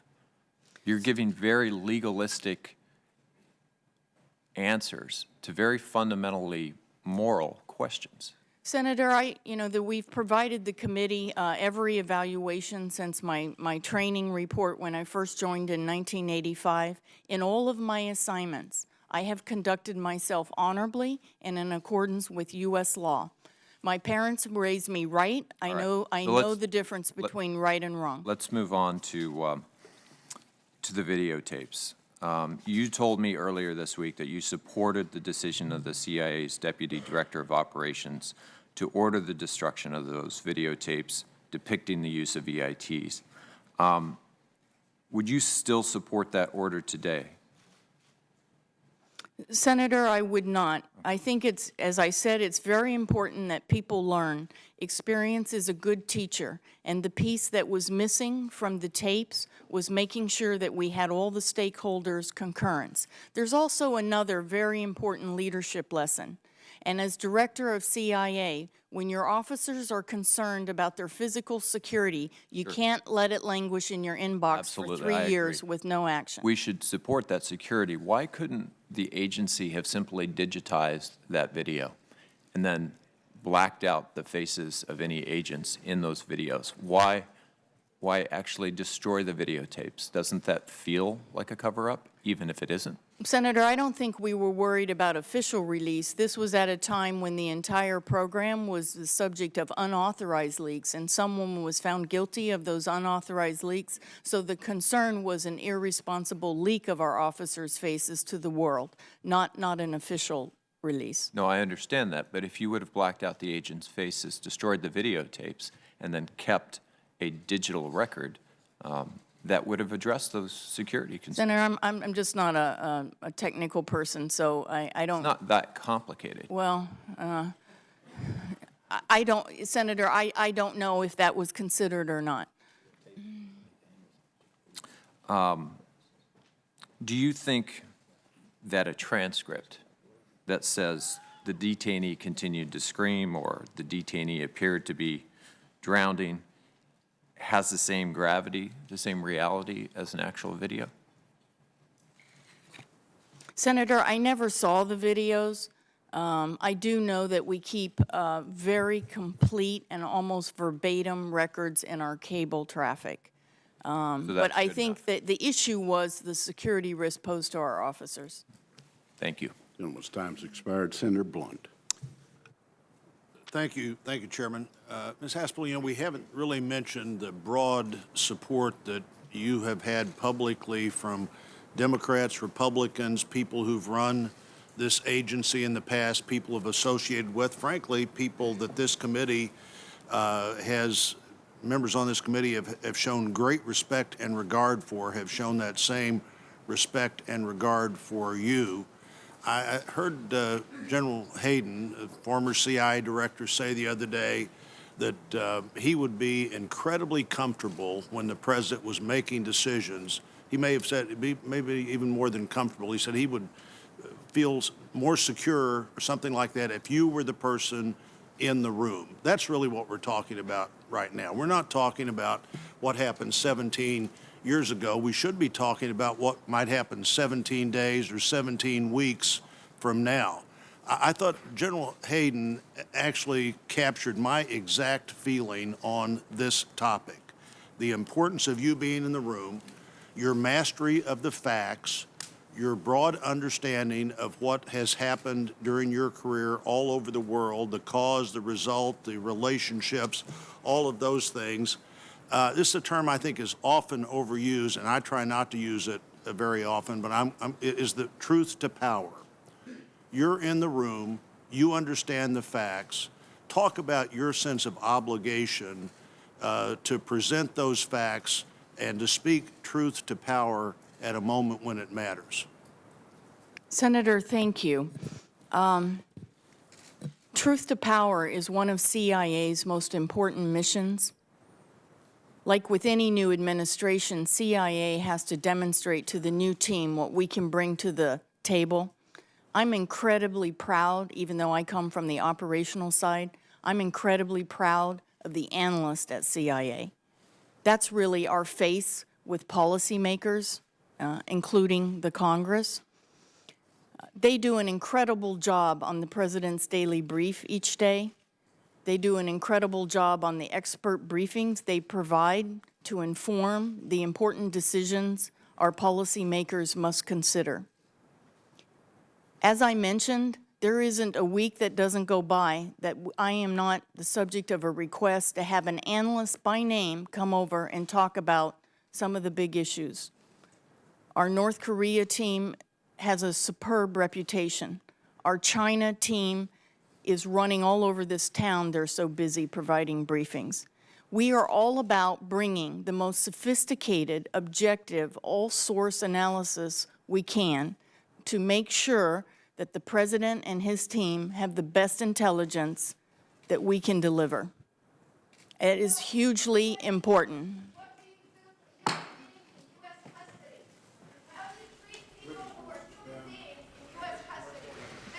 Capitol Police, please remove her. The question is, what do you do to human beings in U.S. custody? Bloody Gina! Bloody Gina! Bloody Gina! Bloody Gina! You are a torturer! Bloody Gina! So let's go back. You, as a leader of the team, I appreciate that. I appreciate your respect for the team. Let's be sure we've talked specifically about you. You're in the room. There is a fact that either hasn't appropriately been looked at or considered or appreciated in your view. What do you do at that moment? Senator, thank you. I've already worked with this president and his team for 15 months. I think I have a great reputation with them. I'm at the table with Secretary Mattis and General Dunford and Secretary Mnuchin. I'm at many of the principals' meetings. I back up the former director in the Oval Office. I'm part of Director Coates' team. Sometimes Sue Gordon is with me. I think we're bringing a very high-quality product. As a senior intelligence officer, someone who spent a lot of time overseas in some of these places, the president does turn to me for my view on certain countries and certain experiences. I give him my best advice, but I always separate my view as someone who's been out in the field from the view of our analysts, because we're really there to deliver the objective all-source analysis that they write to support the president. So you would see yourself as the master of the facts to be sure the president knows all the facts the president needs to know. I think that's incredibly important, Senator. Thank you. Thank you, Chairman. Thanks, Senator. Senator King. Thank you, Mr. Chairman. First, I've been to some of those garden spots with the committee, and I have the greatest admiration and respect for what you and your colleagues have done over the years and do now. That's one of the great responses I have when I come back from one of those trips. And the stations are, the people in those places are brave and loyal and patriotic Americans. A quick yes or no question, not having to do with what we've been talking about. In January of 2017, the IC issued a joint report on the Russia involvement in the 2016 elections. Do you agree with the findings of that report? Senator, I do. Thank you. We've talked a bit about the statement in Mr. Rizzo's book that you had previously run the interrogation program. I understand he has changed his view on that. Your career timeline, 2001-03, Deputy Group Chief, Counterterrorism Center, 03 to 04, Senior Level Supervisor, Counterterrorism Center, 04 to 05, Deputy Chief, National Resources Division. In any of those jobs, were you in a supervisory or management capacity in connection with the rendition and interrogation program? Senator, we'll be able to go over, and I know you have some of this information, but we'll be able to go over any of my classified assignments in this afternoon session, and I can talk about that. Just to be clear, Mr. Rizzo didn't change his view. He was wrong, and he issued a correction. Who's deciding what's classified and what isn't in terms of what's released to this committee? Senator, we are following the existing guidelines. There are very... Who's deciding? We are following the existing Who is we? Well, I have chosen to follow the guidelines that exist So for the you are RDI information. you are making the classification decisions about what material should be released to this committee? I am electing not to make an exception for myself, but I am adhering to existing RDI guidelines. If I may just... That's fine, but I just wanted to understand that. With regard to the cable, Mr. Rodriguez said that he asked you to ask two questions of the lawyers the day before the drafting of the cable. One was, was it legal to destroy the tape? Second, did he have the authority? Did you mention to those lawyers the intention to issue a cable that would destroy the tapes when you asked those two questions, or were those the only questions you asked? No, Senator, I explained that Mr. Rodriguez wanted to get resolution on this issue and that he was planning to have a conversation with the director about it, and he needed to have revalidation of those 2 points. And when you drafted the cable, is that correct? Yes, at his request. Isn't it common practice in the CIA when a cable, particularly of this importance, is drafted, that it be copied to various parts of the legal establishment within the CIA? And was that done in this case? Was that cable copied to Mr. Rizzo or other lawyers within the agency? Senator, there was robust coordination with the lawyers at CIA Were they on copied this on issue. the cable? Mr. Rodriguez chose not to copy the lawyers on the cable because he took the decision on his own authority and he wanted to take responsibility for it. He has been very clear and upfront about that. And you were aware, because you drafted the cable, that the lawyers weren't copied on the cable? But I knew that the lawyers had been consulted in a meeting and consulted over many times over 3 years. In May of 2005, Mr. Rizzo reports, I told Jose and his chief of staff, that was you, is that correct? I can't recall if I talked to them separately or together. They were crestfallen because they were now on notice that the DNI, two successive White House counsels, and the vice president's top lawyer had weighed in strongly against destroying the tapes. Do you recall that conversation? Senator, I don't recall that specific conversation. However, I was aware that there were some objections, and that is why Jose was going to go back to the director. Those aren't some objections. Those are very straightforward prohibitions by your superiors to not destroy the tapes, were they not? Senator, I don't recall that specific conversation. But you do know, and Mr. Morrell in the report which has been released says something similar. He said, the record is clear that Mr. Rodriguez, and I presume you, was aware that two White House counsels, the counsel of the vice president, the DNI, the DCIA, and the HIPSI ranking member had either expressed opposition or reservation about the destruction of tapes. Did you know that at the time you drafted that cable? Senator, I don't believe I knew that entire list, but I knew there were some objections, and that is why we were going back to the director of the Central Intelligence Agency. Final question, was it a matter of coincidence that this decision was made to destroy the tapes in the same week that two major stories appeared in American newspapers? The 11th Amendment was being considered and the McCain Amendment was on the floor of the U.S. Senate. Was it a mere coincidence that that was after 3 years of delay, the decision was taken to destroy the tapes? Senator, I don't believe in the Directorate of Operations front office we were aware of legislation. The lawyers may have been aware. I do not believe we were aware. There's a broader question, not legislation. I'm talking about stories in the newspapers. There's a great deal of public interest just that week in the whole interrogation question. Were you aware of that when you made this decision? Senator, I do not recall being aware of that. Senator's time expired. Chair would note at this time, since there's been a reference to declassification, I just want to draw a distinction that the Durham investigation done by the Department of Justice is not in the purview of the Central Intelligence Agency.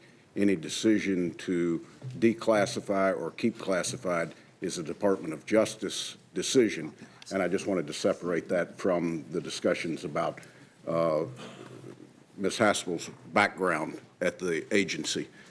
With that, the chair recognizes Senator Lankford. Mr. Chairman, thank you very much. Ms. Haspel, thank you not only for your over 3 decades of work for our nation, the lack of recognition that you've had for 3 decades from our nation because you've served in a way that no one has seen. So this is an opportunity we get to be able to say thank you to you for a lot of years of a lot of service, being able to protect our nation. It's also pretty remarkable in some of the dialogue today. as I go through the very long list of people that have recommended you and that are both Republican and Democrat, and to be able to see the reports that have been written by the inspectors general about you, about previous DOJ about you, that have cleared you of any concerns, and that have reaffirmed you. And whether it is President Obama's Director of the CIA, John Brennan, or whether it's Jim Clapper, Director of National Intelligence for President Obama, Henry Kissinger, John McLaughlin, Mike Morrell, Mike Mukasey, John Negroponte, Leon Panetta, George Tenet, the list goes on of people that have looked at your record and that have examined it and said you'd be a qualified leader for that. That speaks well of your history and of your leadership, and we appreciate that very, very much. Let me ask you a little bit about some ongoing threats that are coming at us we haven't had much time to talk about today. Let's talk about the very serious counter-narcotics threat that's coming at us in some of the changing situations that's happening in our hemisphere, dealing with drug trafficking organizations and international drug trafficking in particular. What do you sense is a role the CIA should have in the ongoing work to be able to do counter-narcotics work in our hemisphere? Senator, thank you very much for that question. And you've been a big supporter of CIA's counter-narcotics work. But when I returned from my overseas posting in early 2017, I was frankly shocked at what I saw was happening in our country, particularly in places like my home state of Kentucky, where there's a real crisis. But I think the number is 63,000 Americans we lost last year. We're losing 115 Americans a day. That seems to me to be an extraordinary crisis for our country. I would like to talk about this, if we could, some this afternoon. But as you know, CIA does have a fairly modest program to try and stop the flow of drugs from coming across our southern border: heroin, cocaine, and fentanyl. We work very closely in Central America and Latin America to try and stop that flow. I've been talking to our team at CIA headquarters about this for several months. I've asked them to come up with some options to grow that program. We have extraordinary support for that program on this committee. But I think in light of the fact that we're losing 115 Americans a day, that we're losing almost a generation in some places, that we have to do more. CIA is not the primary agency, but we can do a lot, but it has to be a whole of government effort. All right, so flip on that into the cyber activities and some of the cyber threats we have. Some of those cyber threats are changing internationally. There were criminal gangs in other countries that were trying to steal credit cards, steal information, and to be able to sell that out there. Now there are some governments that are using the criminal gangs in their own country, and they become this strange hybrid that's out there between a criminal gang sometimes and a government entity at other times. And we are very dependent on trying to be able to identify where these threats are coming from and who those threats are coming from. What is needed with CIA, and what do you anticipate would be the need to be able to help our nation be able to determine who the threats are and where they're coming from? Senator, you're quite right that it's a growing threat, and it's another area where you have to have a whole of government effort. And it's a very murky world, as you point out. But China, Russia, Iran, and North Korea have very aggressive offensive cyber programs, both to steal secrets, but also in some cases to earn illicit money. CIA can probably make the biggest contribution in collection about these other countries' activities and various groups' activities so that we can inform the U.S. government agencies that have to mount our defense. And everyone in the U.S. government has been struggling, as all Western governments are, on what is the most effective way to organize yourself for cyber defense. We're still working on that, but CIA has a big role. It's another area that I'd like to amplify on a bit this afternoon if I have the opportunity. I will look forward to that. I yield back. Senator Manchin. Ms. Haspel, I want to thank you, first of all, for your service to our country, and also I thank you for your efforts on drugs. We are ground zero in West Virginia, and we need everybody in this fight because it is a war, and we must win it. Let me ask the first, what was your thoughts and greatest concerns for the United States of America after the 9/11 attack? I think for probably every American, it was also surreal. But what I was very worried about, and we weren't wrong about this, is that other attacks were being planned. So I think everyone in the U.S. government, probably across the board, but certainly in the intelligence community and FBI, we all felt that we had let the American people down somehow. We didn't know these attacks were coming, and it was very important to identify who was behind these attacks and stop future attacks. I think back on that day, and I remember it very vividly, as if it was just happening this morning, but I remember that the only thing I cared about, first of all, my first thought was anybody in my family harmed that day. Next of all, anyone that I might have known or related to or thought about or had acquaintances with. Next of all, my final thought was any other Americans harmed? That's all I cared about.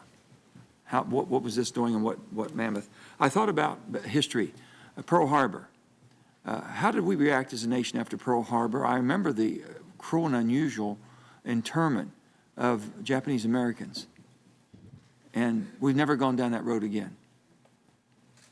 And our thought process would have been there. But let me go another step further. After 9/11, had any laws or rules for CIA procedure changed because of the attacks, of those attacks? And did we change any procedures after that? You're saying you would never do it now. You said you would say no to the president because that's not where we're going, that's not where you want the CIA to be. Were those changed after that? Senator, I'm not sure I understand exactly, but CIA does not do interrogations. We historically have not done interrogations, and we don't do interrogations today. Let me go this direction. Are there any other tapes that would reveal agents' identities that have been destroyed, and is that the standard procedure? Or are there any tapes of interrogation that haven't been destroyed, of your knowledge? Senator, probably I don't know. I don't know if there are any other tapes. I don't believe there are any other tapes associated with the particular interrogation activity that was on the 92 tapes, but I simply don't know if there are any other videotapes of any other activity. And then we'll go into this. Explain why you feel so strongly today that CIA should not be an interrogation business. And would it have anything to do with basically the makeup of the CIA with the appointments, appointment to the, as your appointment now for that versus the code of conduct for the military? Is there a difference of why you think that the CIA should not be in that business and why it should be done in the military? That's a great question. CIA historically has not done interrogations. We don't have interrogators, so we just don't have any expertise. Most of the questions have been directed to you has been because of that. Yes, that's right. And why DOD, of course, does do battlefield interrogations, and that is why we have the Army Field Manual. We have very clear legal and policy guidance for those DOD interrogations, which I support. And then, of course, the FBI has its own authorities for interviewing terrorist suspects. And then, as we mentioned, we have the high-value interrogation group, and CIA is part of that. We support that with substantive expertise about a particular group or an individual, but we don't conduct interrogations. And I know you stated strongly, that's why you would feel very compelled to tell the president, no, this is not something we do and it's not our line of work. I just think there are other U.S. government entities that are suited to holding detainees, and that isn't CIA. Let me say this about the CIA and being on this committee for 1 year and on armed services for 6 years prior to that. When I speak to the West Virginia citizens today, I brag about what you all do in the clandestine services and the people they provide to serve for our country to keep us safe. I have never, ever seen the quality of people at that level to make the sacrifices they make and to make sure that they understand the importance and how successful and how good they are, is that for a country that has a target on its back the way the United States has had since 9/11, and probably will for a long time, to be as safe as we have in the most troubled world, in the most dangerous world, with the terrorist mentality. I want to thank you on behalf of every West Virginian in this country for the job you all do. Thank you, Senator.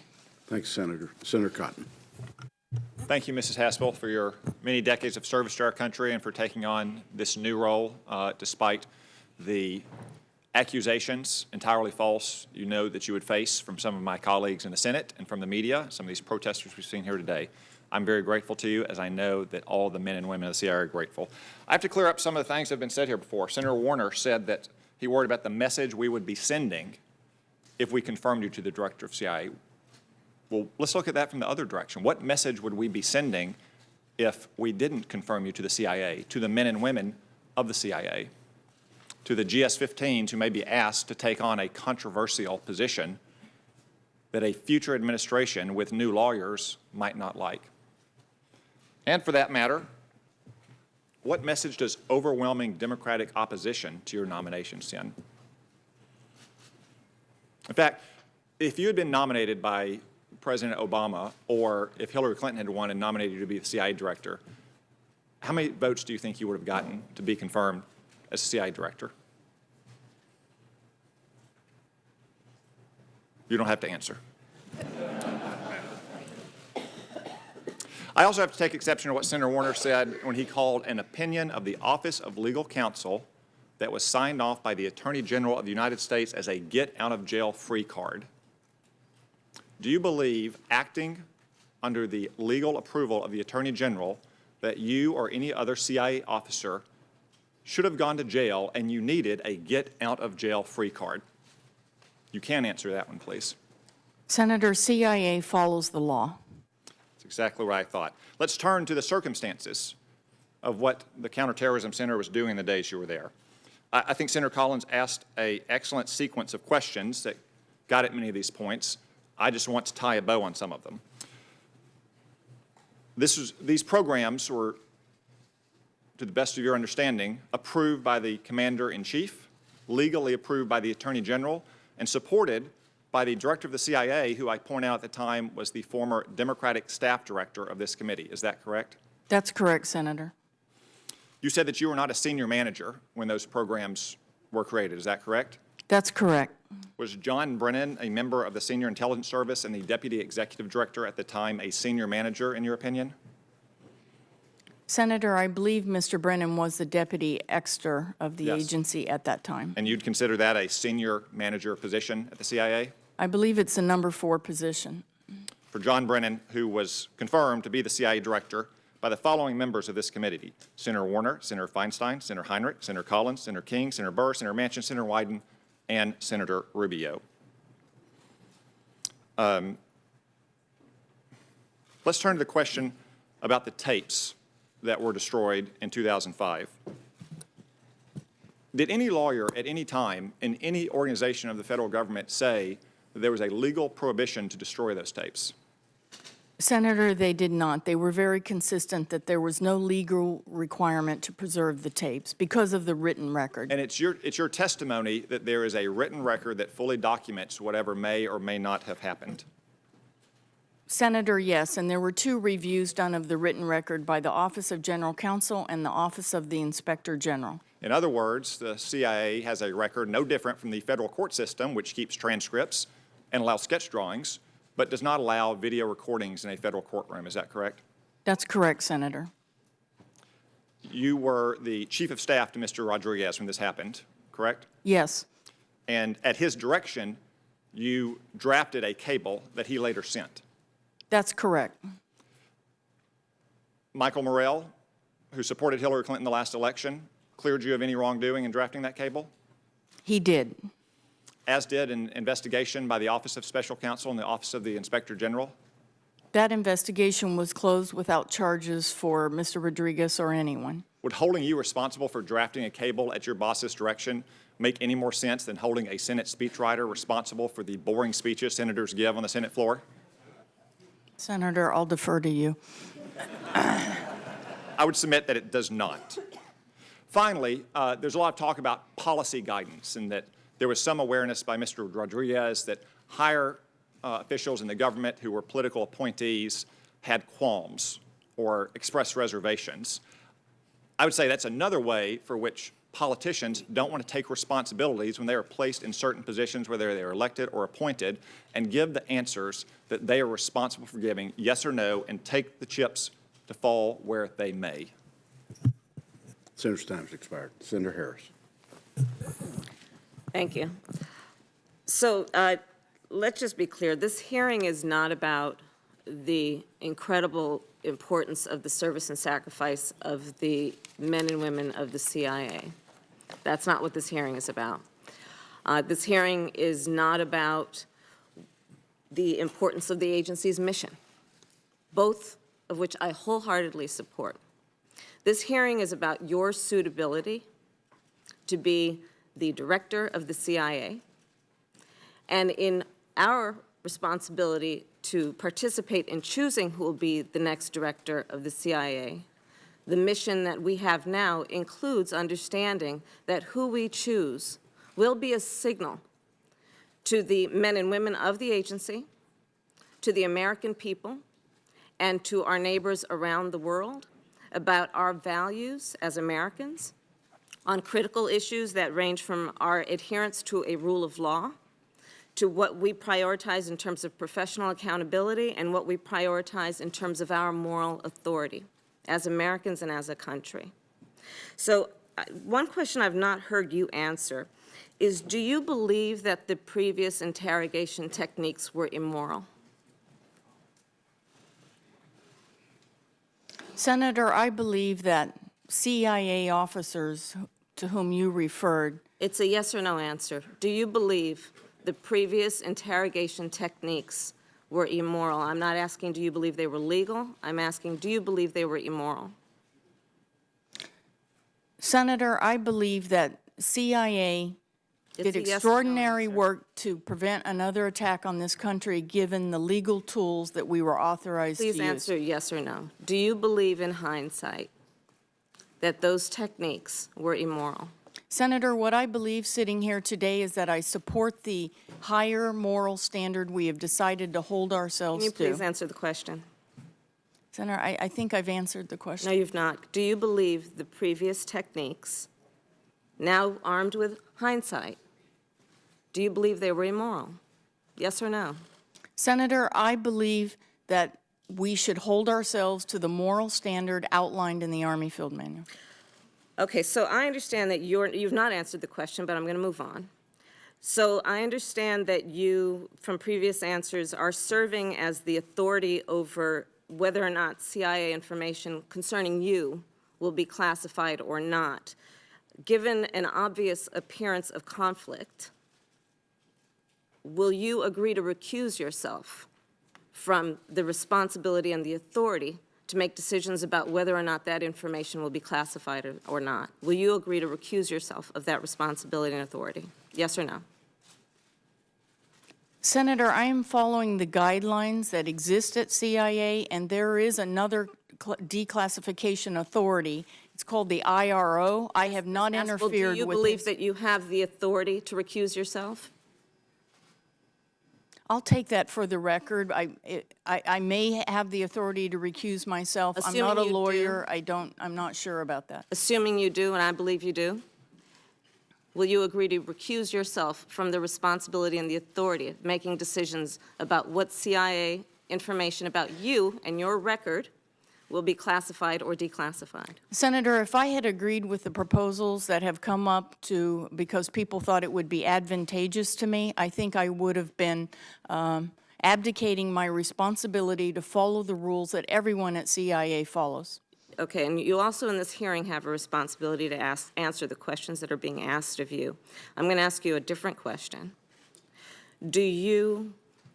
Would you agree that given this appearance of conflict or potential conflict around the classification or declassification of these documents, would you agree that Director Coates instead should have the responsibility for declassification decisions regarding your background? Senator, I think one important thing is that this committee plays a unique role to review the classified record, and we have sent over every piece of paper we can lay our hands on about my classified record, all of my evaluations over a 33-year career. And I hope every senator has had the opportunity to look at that classified material. Indeed, I have. But and there I are have another question for you then, because I only have a few minutes left. I only have a few seconds left. The President has asserted that torture works. Do you agree with that statement? Senator, I don't believe that torture works. I believe that in the CIA's program, and I'm not attributing this to enhanced interrogation techniques, I believe, as many people, directors who have sat in this chair before me, that valuable information was obtained from senior al-Qaeda operatives that allowed us to defend this country and prevent another attack. Is that a yes? No, it's not a yes. We got valuable information from debriefing of al-Qaeda detainees, and I don't think it's knowable whether interrogation techniques played a role in that. Thank you, my time is up. Senator Cornyn. Ms. Haspel, I note that one prominent national security expert has said that if President Obama had nominated you to be director of the CIA, it would be an easy decision to support your nomination. So it strikes me that you're being treated much differently than Director Brennan was, which Senator Cotton noted he was voted out of this committee by a vote of 12-3 and confirmed by a vote of 63-44 to be CIA director. So it strikes me, and this is not a question for you, this is an observation by me, that you and this president are being held to a double standard, and I think that's regrettable. I also remember that President Obama in 2009, when he declassified the Office of Legal Counsel memos that have been referred to here, promised the men and women of the CIA that, quote, "We will protect all who acted reasonably and relied upon legal advice from the Department of Justice that their actions were lawful. They need to be fully confident that as they defend the nation, I will defend them." And I think this committee and this Senate should remember those words by President Obama and apply those when considering your confirmation. Senator Feinstein was kind enough about a year ago to send me a book by Peter Bergen called Manhunt. It's a 10-year history of the search for Osama bin Laden, where, as I was thumbing through it recently, I was reminded that post 9/11, President Bush was concerned about reports that he had received that Osama bin Laden and al-Qaeda was meeting with Pakistani officials connected with their nuclear program to gain access to a nuclear device that they might then use for a follow-on attack against cities like Washington, D.C. Without divulging classified information, can you confirm that there were concerns about follow-on attacks using nuclear devices, biological weapons, other weapons of mass destruction that might have killed more innocent Americans as happened on 9/11? Was that the environment in which you and the country were operating in at the time? Senator, there were very grave concerns on that front, and indeed al-Qaeda had those kinds of programs, efforts to acquire crude, dirty bombs, efforts to develop, they had a program, a biological weapons program. I remember the operative who was in charge of that. There was very deep concern about potential contacts, and we continue to monitor this very closely today, between extremists and Pakistani nuclear scientists.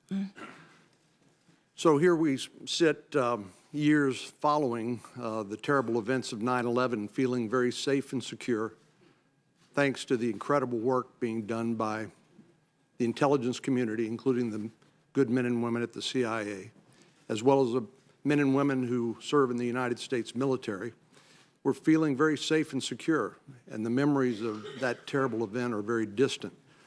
But it strikes me that in addition to the double standard that I believe you and this president are being held to, compared to Secretary Brennan, Director Brennan and President Obama's administration, that people have simply forgotten. And that's dangerous, to have forgotten the circumstances under which they were operating at the time and doing their dead level best to protect the country from a follow-on attack. I just want to note in closing that recently I had a chance to travel to a garden spot with the chairman and visit with some of those unnamed patriots who Thank you served for doing that. in the CIA. And I was struck by talking to one gentleman. He was talking about his girlfriend that he no longer had. And I said, It's a common story. I said, this must be incredibly difficult on marriages and on relationships and on families. Would you just take just a second to comment about the sacrifices that intelligence officers, rank and file employees of the CIA make when it comes to those sorts of relationships? And Senator, thank you. You know, maybe I could start by saying I talked about how CIA's boots were the first on the ground in Afghanistan. We suffered the first U.S. casualty. But maybe it's important for the American people to know that CIA officers are still out there in Afghanistan. Our officers are out there fighting extremists, Al-Qaeda, and the Taliban. We have 125 stars on our memorial wall now. Many of those, it's shocking how many stars we've added. I believe we added 7 stars to our wall last year. Perhaps I could cite one personal example of an officer who worked for me. She was the most extraordinary woman. She was our #1 Al-Qaeda expert. I worked with her in the Counterterrorism Center. She was having her 3rd baby in those days following 9/11, but we needed her because she had such deep expertise. She later worked for me on terrorism issues in a foreign capital, and then she went to Afghanistan, and she and 6 colleagues were murdered by a suicide bomber who penetrated our base. These are very real sacrifices. These are my friends and colleagues. All of us at CIA have a commitment and an honor-bound obligation to uphold the memory of those officers, mothers who've left their children to go to the field and sometimes have given in their all in service of this country. I thank Senator Cornyn and Senator Reid. Thank you, Mr. Chairman. Thank you, Ms. Haspel. You've been working with the administration now for 15 months. You've had the opportunity to brief the President. Have you ever been alone with the President? Senator, I'm usually there with Senator Coates, a brilliant analyst who delivers the actual analytic briefing, and usually the National Security Advisor, the Vice President. There have been allegations, Mr. Comey one, that while he was alone, the President asked for a personal pledge of loyalty. If you were ever approached by the President and asked for a personal pledge of loyalty, what would you respond? Senator, my only loyalty is to the American people and the Constitution of the United States. I am honored-bound and will work very hard to deliver to this President and his administration the best performance and intelligence CIA can deliver. And if you were approached in such a way and such a demand was made of you, would you inform this committee and the Congress that you had been so approached? Senator, I've worked very closely with this President. I don't believe that such a circumstance would ever occur. CIA has been treated with enormous respect, and our expertise is valued for what we bring to the table. If it occurred, would you inform the committee? Senator, it's a hypothetical. I don't think it's going to occur. I'm very confident about that. Does not seem to be a hypothetical. People have alleged that that has happened already. Senator, I don't know anything about that conversation. Okay. Now, Senator Harris was asking you about the morality of the enhanced interrogation techniques, the waterboarding. At the time that you were involved in it, in fact, fairly directly, you expressed no moral concerns. In fact, you have suggested that it was good tradecraft and that it contributed to information that was developed. If one of your operations officers was captured and subject to waterboarding, today or tomorrow or the next day. Senator will suspend. Capitol Police will remove.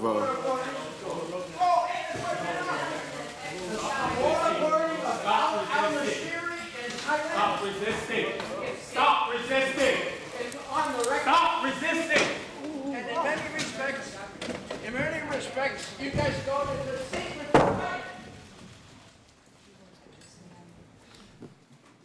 If there are any other further disruptions, I will ask the Capitol Police to remove all individuals. Senator can continue. Thank you, Mr. Chairman.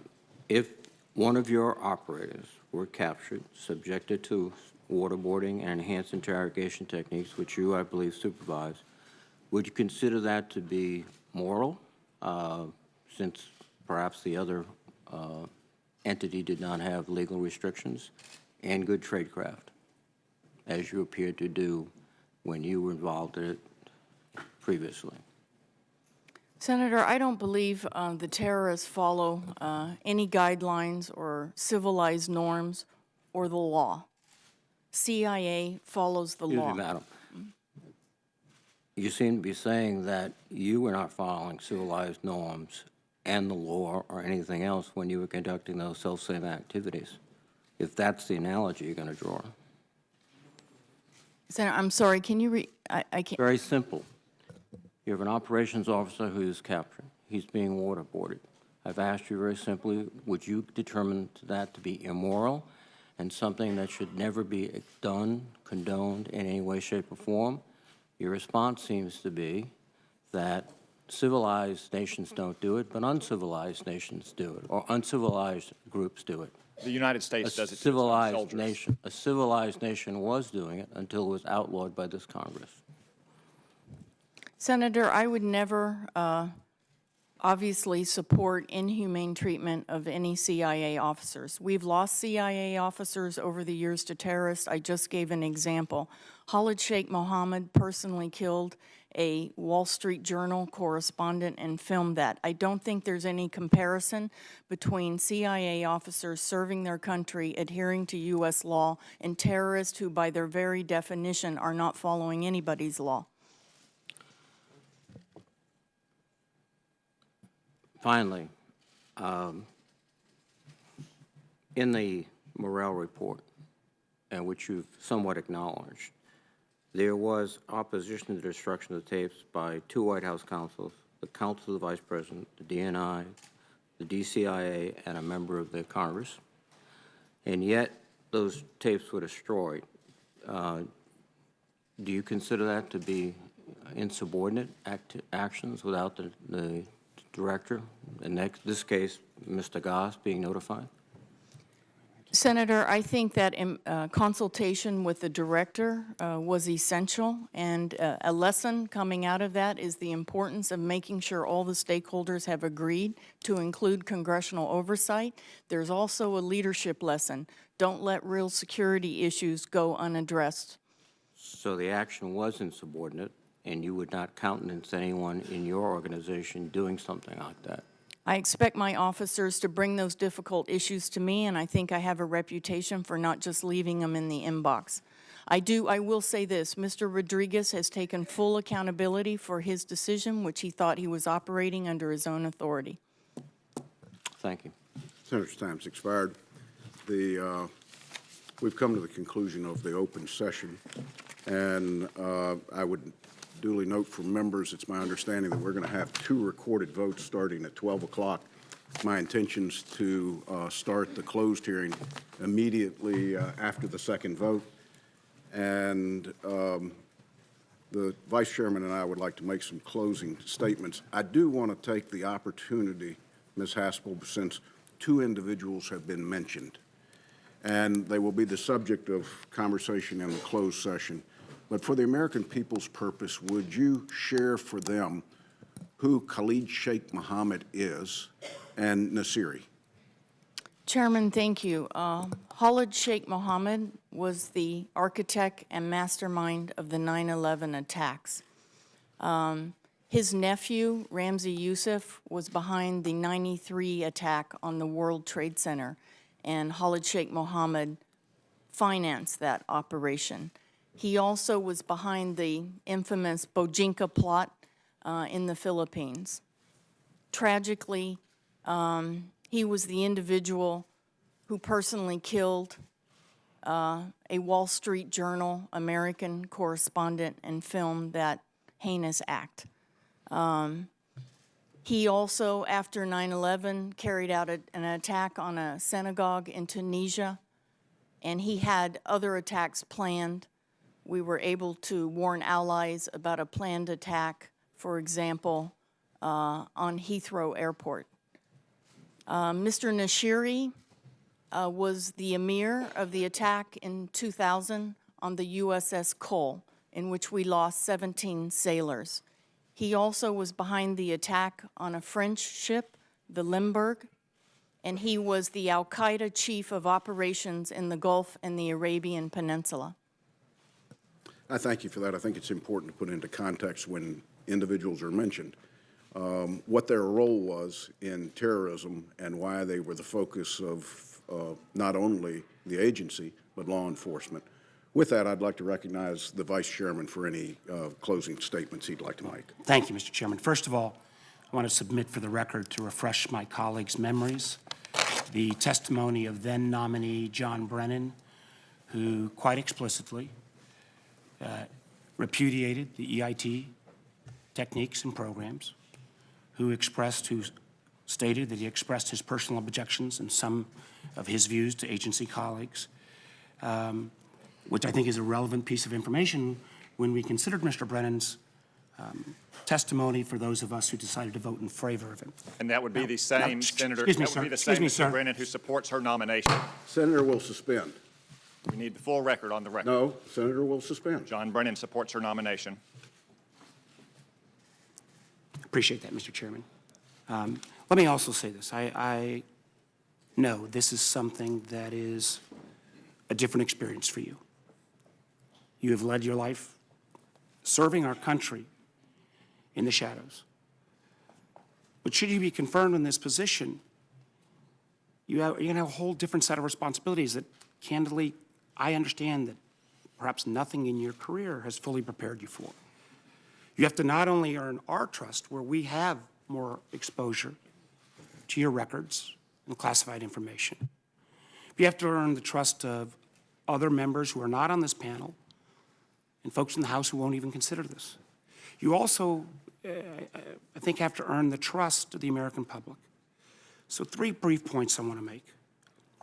I appreciate the fact and the support you have from the agency's workforce, and the fact that your confirmation will be the first time in 54 years an operations officer would be confirmed to be director. And I also understand what are normal procedures on declassification. But I think it troubles some of my colleagues when we do get stories that float from the press that point out some remarkable parts of your career, your interactions with Mother Teresa, the fact that you were shot at by foreign operatives, and there does appear to be information put forward by the agency that helps you. And I think many of us, and I've reviewed most of your record, I think there's many extraordinary things in your record, but the willingness to lean forward on that declassification, not for our benefit on this committee, we get that, but for other members and for the public, I'd hope you reconsider some of your decisions made there. I also appreciate very much, and at least my line of questioning, on the fact that you believe at this point that the RDI program is not consistent with American values. I wish you would have said that more clearly and more directly. I've heard is all, and finally, the question that if you are asked by this president to take an action that you believed was immoral, regardless of the status of a legal opinion, we finally got to the point that you said you would not follow that. You gave me an even stronger answer in private. I just feel that as you try to gain our trust and other senators, and for that matter, the public's trust, you realize this is a totally different kind of role than you've had any time in your career. And having clarity on these issues and having clarity on what your appointment will represent and what values you will bring to this critically important job at this moment in time is extraordinarily important. My hope and prayer will be that as we consider this nomination, the more you can bring us that clarity, for those of us who want to give you that fair consideration that you deserve, and candidly, the extraordinary service you provided our nation is so important. So we can make the right judgment, so that we can know the character of the individual who will take on, again, one of the most important jobs in our country's protection, and particularly at this moment in time. So I thank you for your testimony. I would like to see more. I regret some of my colleagues' comments in terms of mischaracterization, but that's part of the process, and welcome to it. Thank you, Mr. Chairman. Thank the Vice Chairman. I would ask unanimous consent to enter into the record 2 documents provided by Senator Feinstein in opposition to the nomination. One from myself, a statement of support from Attorney General Michael McCasey. I would expand my unanimous consent to include any documents that are for or against the nomination. And I would ask unanimous consent that every member be given the opportunity for additional follow-on questions. And those QFRs would need to be in by the close of business tomorrow. Mr. Chairman? Yes. Very, very quickly, following up on that point you made, and I support that. I did have several additional questions for the public record, and if I could at least make clear, I think it's important to have those before we vote in the committee, those answers to the additional questions, and I just wanted to convey that, and I hope we can get consent for that too. Duly noted. Mr. Chairman, may I ask you a question, please? Senator Briefly. Cornyn. I think there's been some comment made about committee members not getting responsive information, but I know declassified materials have been provided in a public setting. It is true, isn't it, that classified materials will be made available to members in a classified setting? Everything that I think has been requested is available to members, not to all staff. And any inquiry into those documents will be made available in the closed setting.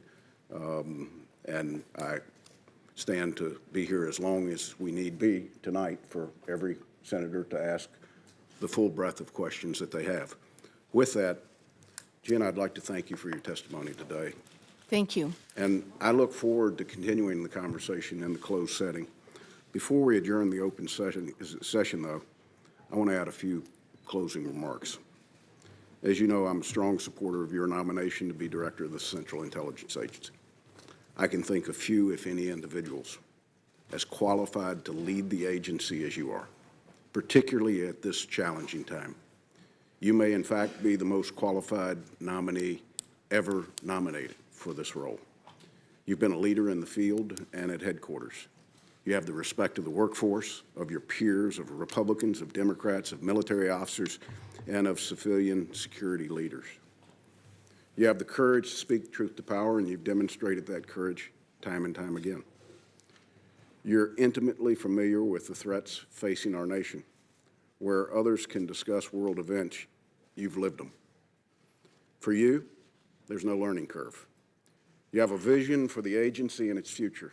It's obviously informed by your career, your past experiences, but you bring a clear-eyed understanding of the agency's mission going forward, and I think you have re-emphasized that today.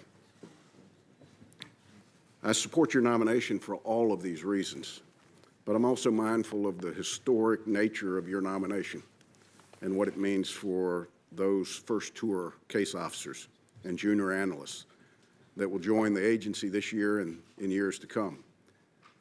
I know you don't like to talk about it, so I will. Outside the agency workforce, not many Americans get an opportunity to walk the halls of the old headquarters building. Those who do, though, including the members and staff of this committee, frequently enter the OHB, climb the stairs, and turn down that hallway. As they do, they enter a series of portraits depicting former directors of OSS, Central Intelligence, and the Central Intelligence Agency. We see them every day, as does the workforce. Some of those directors were loved, some were controversial, and some little understood the agency they were asked to lead. Some made disastrous decisions out of hubris or inexperience or both. But one thing is common. All of the portraits are men. Many want to make your nomination about one small piece of agency's past. Most of us, though, are looking towards the agency's future. I think it's important to remember Director Brennan's, to put in context Director Brennan's not only time there and his testimony, but the fact is that you're being criticized for not speaking up when you were there, and nor did he. And I want to make sure that we don't hold you to a different standard for any reason. Averill Haynes and Moreau Park and others who have served or are currently serving have cracked the glass ceiling at the agency. You're poised to break it.